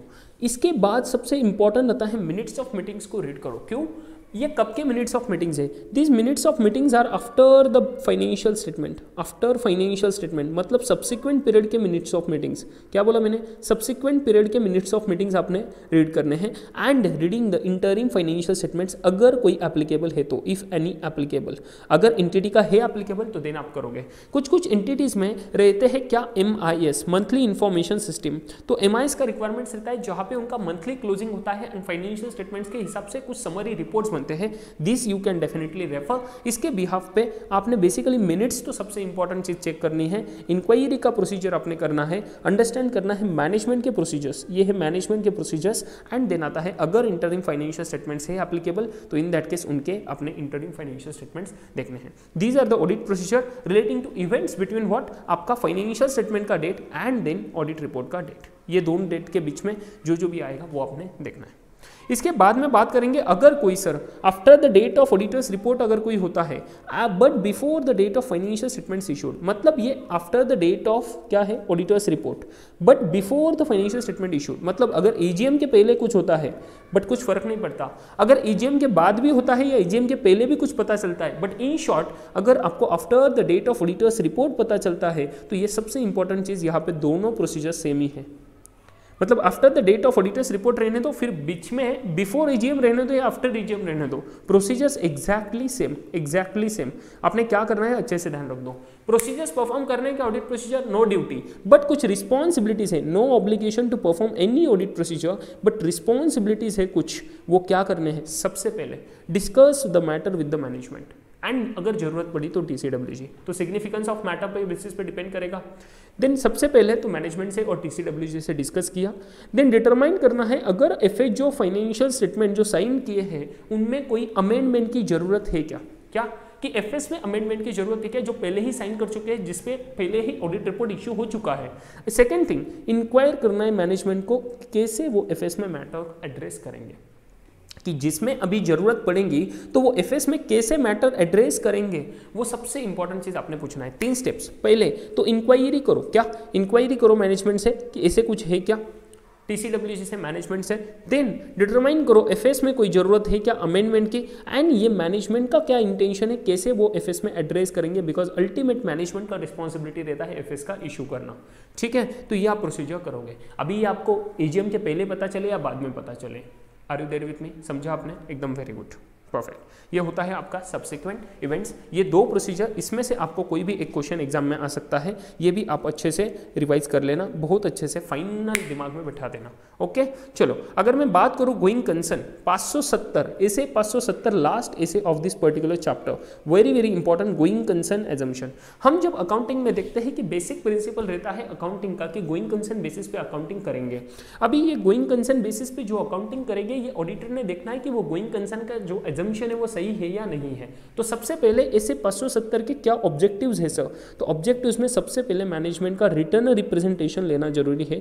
580 क्या होगा सर रिटर्न रिप्रेजेंटेशन के थ्रू? रिटर्न रिप्रेजेंटेशन WR में मैनेजमेंट देखा कि सर हमने जो भी एफएस बनाए ना, those are on the basis of going concern. ठीक है, गोइंग कंसर्न के एजम्पशन पे बेसिस पे बनाए हैं, ये उनसे हमने कंफर्म करा के लेना है थ्रू रिटर्न रिप्रेजेंटेशन। अभी आपको पता है ये तो सफिशिएंट एप्रोप्रिएट ऑडिट एविडेंस है नहीं, ये बस सपोर्टिव ऑडिट एविडेंस है। तो आपने रिस्पॉन्ड करना है अप्रोप्रिएटली इन WR को bye defining your audit procedure, कि भाई आप ऑडिट प्रोसीजर कैसे परफॉर्म करोगे टू इंश्योर कि ये जो एजम्पशन है सही है या नहीं है। तो आपने रिस्पॉन्ड करना है अप्रोप्रिएटली एंड सपोर्ट करना है आपके अदर ऑडिट एविडेंस को, वो ऑडिट प्रोसीजर्स परफॉर्म करके फ्रॉम दिस रिटर्न रिप्रेजेंटेशन। किसके ऊपर? कि whether there is any doubt, significant doubt on the entity's ability to continue as a going concern, ये इंश्योर करने के लिए। तो अभी ऑडिटर के क्या क्या रिस्पॉन्सिबिलिटीज हैं? सबसे पहला आपका ऑडिटर का रिस्पॉन्सिबिलिटीज आपका आएगा कि obtain the sufficient appropriate audit evidence. क्या? Obtain the sufficient appropriate audit evidence. Then conclude करना है appropriateness of management going concern basis of accounting. तो कंफर्म करो सही है क्या basis of accounting. Then identify करना है अगर कोई मटेरियल अनसर्टेनिटी एग्जिस्ट करता है जो एंटिटी के एग्जिस्टेंस को अफेक्ट करेगा, सही है। एंड मोस्ट इंपॉर्टेंट थिंग, आपने पीरियड ऑफ 12 मंथ्स कंसिडर करना है post date of financial statements. बहुत इंपॉर्टेंट चीज है, post date of financial statements you have to cover the period of 12 months, 12 months post date of financial statement. So अगर मैं FY 18-19 का audit करता हूं तो हमने देखना है 31 मार्च 2019 के बाद 12 मंथ्स, मतलब 1 अप्रैल 2020 तक हमें असेसमेंट्स करना है कि ये गोइंग कंसर्न का एजम्पशन सही होगा या नहीं होगा, सही है। तो ये 12 महीने कंसिडर करोगे। एंड एज पर इसे 200 potential effects of inherent limitation, इसके ऊपर एग्जामिनेशन में क्वेश्चन बन सकता है, इसको BER कर लो पहले। तो एज पर इसे 200 potential effects of inherent limitations of auditor's ability to detect are greater regarding the going concern testing. So absence of any reference to a material uncertainty about entities going concern in the auditor's report cannot be viewed as a guarantee as to the entity's ability to continue as a going concern. Sir simple सी बात बोली है ना इधर तो कि भैया इसे 200 के हिसाब से पोटेंशियल इनहेरेंट लिमिटेशंस रहते हैं ऑडिटर के भी। तो ऑडिट का audit procedure and then other matters देखे थे इनहेरेंट लिमिटेशंस में which includes your going concern as well. तो गोइंग कंसर्न पे जो ऑडिटर ओपिनियन देगा भैया, that is not giving the 100% guarantee कि एंटिटी का गोइंग कंसर्न खतरे में नहीं है। ऑडिटर जो भी ओपिनियन देगा that is just as a supportive reasonable assurance लेके, एंड दैट्स व्हाई अगर ऑडिटर बोल रहा है कि गोइंग कंसर्न कोई खतरे में नहीं है according to our audit procedure, it does not give absence of any reference to material uncertainty about the entity's going concern in the auditor's report. अगर ऑडिटर रिपोर्ट में कोई बताया नहीं कि मटेरियल अनसर्टेनिटी है, तो इसका मतलब ये नहीं, can not be viewed as a guarantee that entity's ability to continue as a going concern. ये गारंटी नहीं रहेगा, ऑडिटर ये नहीं बोलता कि इसका मतलब कोई 100% गारंटी देवे। ये अच्छे से ध्यान रखना, ये ऐसे 570 का रिस्पॉन्सिबिलिटीज है ऑडिटर का। देन ऐसे कौन से इवेंट्स एंड कंडीशंस रहेंगे जो सिग्निफिकेंट डाउट क्रिएट कर सकते हैं गोइंग कंसर्न एजम्पशन पे? तो इस पे 3 पॉइंट्स आप बहुत अच्छे से याद रखना, इसके ऊपर क्वेश्चन बनेगा। तो फाइनेंशियल इंडिकेटर्स आपको अलग से पूछ सकते हैं, ऑपरेशनल इंडिकेटर्स अलग से पूछ सकते हैं, अदर कुछ इंडिकेटर्स आएंगे। तो शायद आपको अगर फाइनेंशियल इंडिकेटर पूछे तो दिमाग में सिर्फ फाइनेंशियल स्टेटमेंट्स लाना और देखना ऐसा क्या चीज हो सकता है कि जिसकी वजह से आपको लगेगा कि गोइंग कंसर्न खतरे में है। तो सिंपल सी बात है, अगर मैं फाइनेंशियल रेशियोज बोलूँ तो फाइनेंशियल रेशियो एनालिसिस के बेसिस पे अपने को पता चलेगा। तो लिक्विडिटी रेशियोज बहुत खतरे में है, तो आपको पता लग सकता है कि भाई 12 महीने में कंपनी का पोजीशन खराब होगा। अगर मुझे 12 महीने देखना है तो मैं लॉन्ग टर्म लिक्विडिटी देखूंगा या शॉर्ट टर्म देखूंगा? तो यूजुअली मैं शॉर्ट टर्म लिक्विडिटी देखूंगा। तो net liability, net current liability position I have to ensure कि कोई खतरे में है क्या, स्टैंडर्ड के नीचे है क्या और कितना नीचे है, सही है। Fixed term borrowings approaching maturity without realistic prospect कि उसे रिन्यू होगा। कि अगर कंपनी बोरोइंग पे बहुत चलता है, डेट पे बहुत चलता है, लोन्स बहुत सारे लिए हैं एंड अभी वो मैच्योर हो जाएंगे, उनका पेमेंट भी हो जाएगा, बट कंपनी को एक्सपांड करने के लिए फिर से वो रिन्यूअल होगा या नहीं, और फिर से नया कोई बोरोइंग मिलेगा या नहीं। अगर नहीं मिलता है तो कंपनी का जीवन खतरे में आ जाएगा and that's why you have to ensure this particular thing. उसके बाद में ये एक सेकंड इंडिकेटर बन गया। थर्ड इंडिकेटर ऐसा कि withdrawal financial support by the creditors, कि जो वेंडर्स आपको फाइनेंशियल सपोर्ट करते थे उनसे उन्होंने अभी विड्रॉ कर लिया, वो अभी आपको फाइनेंशियल सपोर्ट नहीं करेंगे, क्रेडिट पीरियड बहुत कम हो जाएगा। सो ये अगर कोई सिनेरियो है तो वहाँ पर अगेन फिर से इम्पैक्ट आएगा। सबसे इंपॉर्टेंट चीज़ निगेटिव ऑपरेटिंग कैश फ्लोज, कि ऑपरेटिंग कैश फ्लोज अपने देखने बहुत ज़्यादा जरूरी है। मैं क्या बोल रहा हूँ, ऑपरेटिंग कैश फ्लोज। यहाँ पे आप फाइनेंसिंग कैश फ्लोज पे ज़्यादा फोकस मत दो, इन्वेस्टिंग पे ज़्यादा फोकस ना दो, कैश फ्लो स्टेटमेंट में जाओ, ऑपरेटिंग कैश फ्लो देखो। वो कोई अगर ट्रेंड देख रहे हो लास्ट 5 साल से निगेटिव होते आ रहा है या कम हो रहा है, अभी तो 2 साल से निगेटिव हो रहा है या इस साल में बहुत निगेटिव हो गया, तो in that case that is indicating कि भैया कुछ तो खराब पोजीशन चल रहा है। ऑपरेटिंग कैश फ्लोज निगेटिव होना मतलब कंपनी का ऑपरेशंस में कुछ गड़बड़ हो रहा है, अप्रोप्रिएटली मार्जिन जनरेट नहीं कर पा रहे। सो वो एक सबसे इंपॉर्टेंट चीज। एंड देन एडवर्स की फाइनेंशियल रेशियोज, ये भी पॉइंट बहुत घातक हो जाएगा। कोई भी की फाइनेंशियल रेशियो जो भी इंडिकेट करते हैं liquidity position and going concern, तो दैट्स व्हाई डेफिनेटली वो आपने कंसीडर करने। These are what your financial indicators of the going concern effect होना। देन उसके बाद में ऑपरेटिंग इंडिकेटर्स क्या है, कि भैया कंपनी ही चाहता है कि बिजनेस को बंद कर दे, कंपनी ही चाहता है, management intention to liquidate the entity to cease the operation, cease मतलब बंद करना। Then loss of key management without replacement, कि एमडी चला गया, loss of key management, but उसके जगह पे ऐसा कोई कॉम्पिटेंट बंदा ही नहीं आया, तो then that is indicating operational indicator. Loss of major market, की customers, franchisee, license, principal suppliers. अगर इसमें से कोई भी एक एग्जांपल देना चाहूँ तो डेफिनेटली मेजर मार्केट अगर बोलूँ तो आईटी कंपनीज बहुत सारे यूएस के मार्केट पे बहुत ज़्यादा डिपेंडेंट होते हैं। तो कितने भी बड़े बड़े आईटी कंपनीज देखोगे तो their revenue is 60 to 70% drawn from the US market. अगर मैं बोलूँ यूएस में कोई इश्यूज हो जाते हैं या यूएस में कोई H1B वीज़ा का इशू हो गया और इंडियन मार्केट को इतना ज़्यादा अपॉर्चुनिटी नहीं मिला या उधर बैन लगा दिए, अगर मैं हाइपोथेटिकल सिचुएशन ऐसा बोलूं, तो definitely loss of major market of Indian IT companies in the US, तो उनका कस्टमर बेस बहुत ज्यादा कम हो जाएगा and that's why loss of major market में lead to again their going concern का एजम्पशन। अभी ये क्या हुआ, ये ऑपरेशनल हुआ, फाइनेंशियल नहीं हुआ, ऑपरेशनल हुआ, सही है। उसके बाद में लेबर डिफिकल्टीज, तो कोविड-19 की वजह से तो कितने सारे लेबर को निकाल दिया, उसके बाद में फिर से बुला रहे, अभी वो बोल रहे कि भैया हम आएंगे नहीं, जिन वक्त में हमें सहारा नहीं दिया हम क्यों आपको सहारा देना, तो लेबर डिफिकल्टीज अगेन ये इशू हो सकता है। देन शॉर्टेजेस ऑफ इंपॉर्टेंट सप्लाईज, कुछ रॉ मटेरियल्स मिल ही नहीं रहे हैं, चाइना के साथ कुछ इशू चल रहे हैं, तो इसीलिए जो भी रॉ मटेरियल्स वहाँ से आते हैं वो मिल ही नहीं रहे, इंपॉर्टेंट सप्लाईज है, उसके बिना प्रोडक्शन नहीं हो सकता, तो इन दैट केस वो भी आपका गोइंग कंसर्न अफेक्ट करेगा। And emergence of a highly successful competitor, आप एग्जांपल ले सकते हो, वीआई को सपोर्ट हो गया और कॉम्पिटिटर आ गया जियो ने पूरी वाट लगा दी टेलीकॉम, तो टेलीकॉम में आप इसका बेस्ट एग्जांपल ले सकते हो, टेलीकॉम में जियो ने जो एंट्री लिया वो, सही है। तो ये आपके पॉइंट्स बनेंगे, ये बहुत अच्छे से याद रखना। ऑपरेशनल इंडिकेटर्स, फाइनेंशियल और ऑपरेशनल, आपको इसमें से कोई ना कोई एक क्वेश्चन आने का प्रोबेबिलिटी बहुत ज़्यादा है। एंड अदर्स में तो non compliance of laws and regulations, then उसके बाद में capital, other statutory regulatory requirements, अगर इसका कोई नॉन कंप्लायंस करता है एंटिटी तो उसके वजह से कुछ आगे स्टैट्यूटरी इश्यूज आ सकते हैं, लिक्विडिटी इश्यूज आ सकते हैं, pending legal and statutory proceedings, changes in law regulation government policy which is expected to adversely affect the entity. ये बहुत इंपॉर्टेंट पॉइंट है कि अगर लॉ में कोई चेंज हो गया, रेगुलेशन में कोई चेंज हुआ, गवर्नमेंट पॉलिसी में चेंज हुआ, तो हमने जो देखा था सुजलॉन वाला impact is majorly due to this factor. तो बहुत इंपॉर्टेंट चीज़ है सुजलॉन एनर्जी, ठीक है। एंड उसके बाद में uninsured, under insured catastrophes when they occur, कि अगर कोई एसेट्स है या कोई स्पेसिफिक इवेंट है जिसको कोई अनइंश्योर्ड है या बहुत अंडर इंश्योर्ड है, जिससे लॉस अगर हो गया तो भैया रिकवरी का चांस ही नहीं है, बहुत कम रिकवरी है, इन दैट केस कंपनी को बहुत बड़ा नुकसान होगा and that is where the company might face the going concern issue, ठीक है। ये सब अच्छे से याद कर लेना, ये बहुत इंपॉर्टेंट चीज़ है। लॉजिकली आंसर देना, एग्जाम्पल्स के थ्रू याद रखना, ऑपरेशनल के तो मेजर एग्जाम्पल मैंने आपको दे दी है। चलो अभी लास्ट वाला पॉइंट पढ़ेंगे, ऑडिट प्रोसीजर्स ऑफ एसए 570। आप क्या क्या ऑडिट प्रोसीजर्स करोगे? सबसे पहले मैनेजमेंट का फोरकास्ट देखो, फ्यूचर का क्या है, मैनेजमेंट फोकस कितना ज़्यादा सही है। उसके बाद में second, forecast about the future cash flows, कि फ्यूचर में जो कैश फ्लोज आएंगे उनका क्या फोरकास्ट बोल रहा है।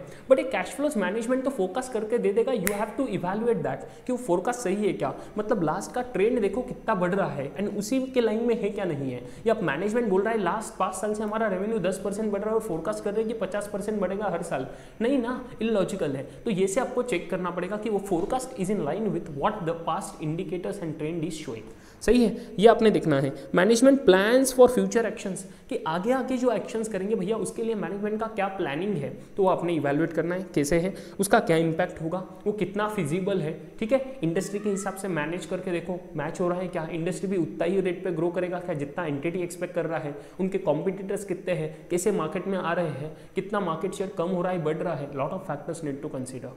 Then next thing, underlying data, जो भी अंडरलाइंग डेटा है इन एजम्पशंस का, फोरकास्टिंग का, वो अंडरलाइंग डेटा कितना सही है, वो अभी बात की हमने, तो अंडरलाइंग डेटा कितना सही है फॉर द फोरकास्ट।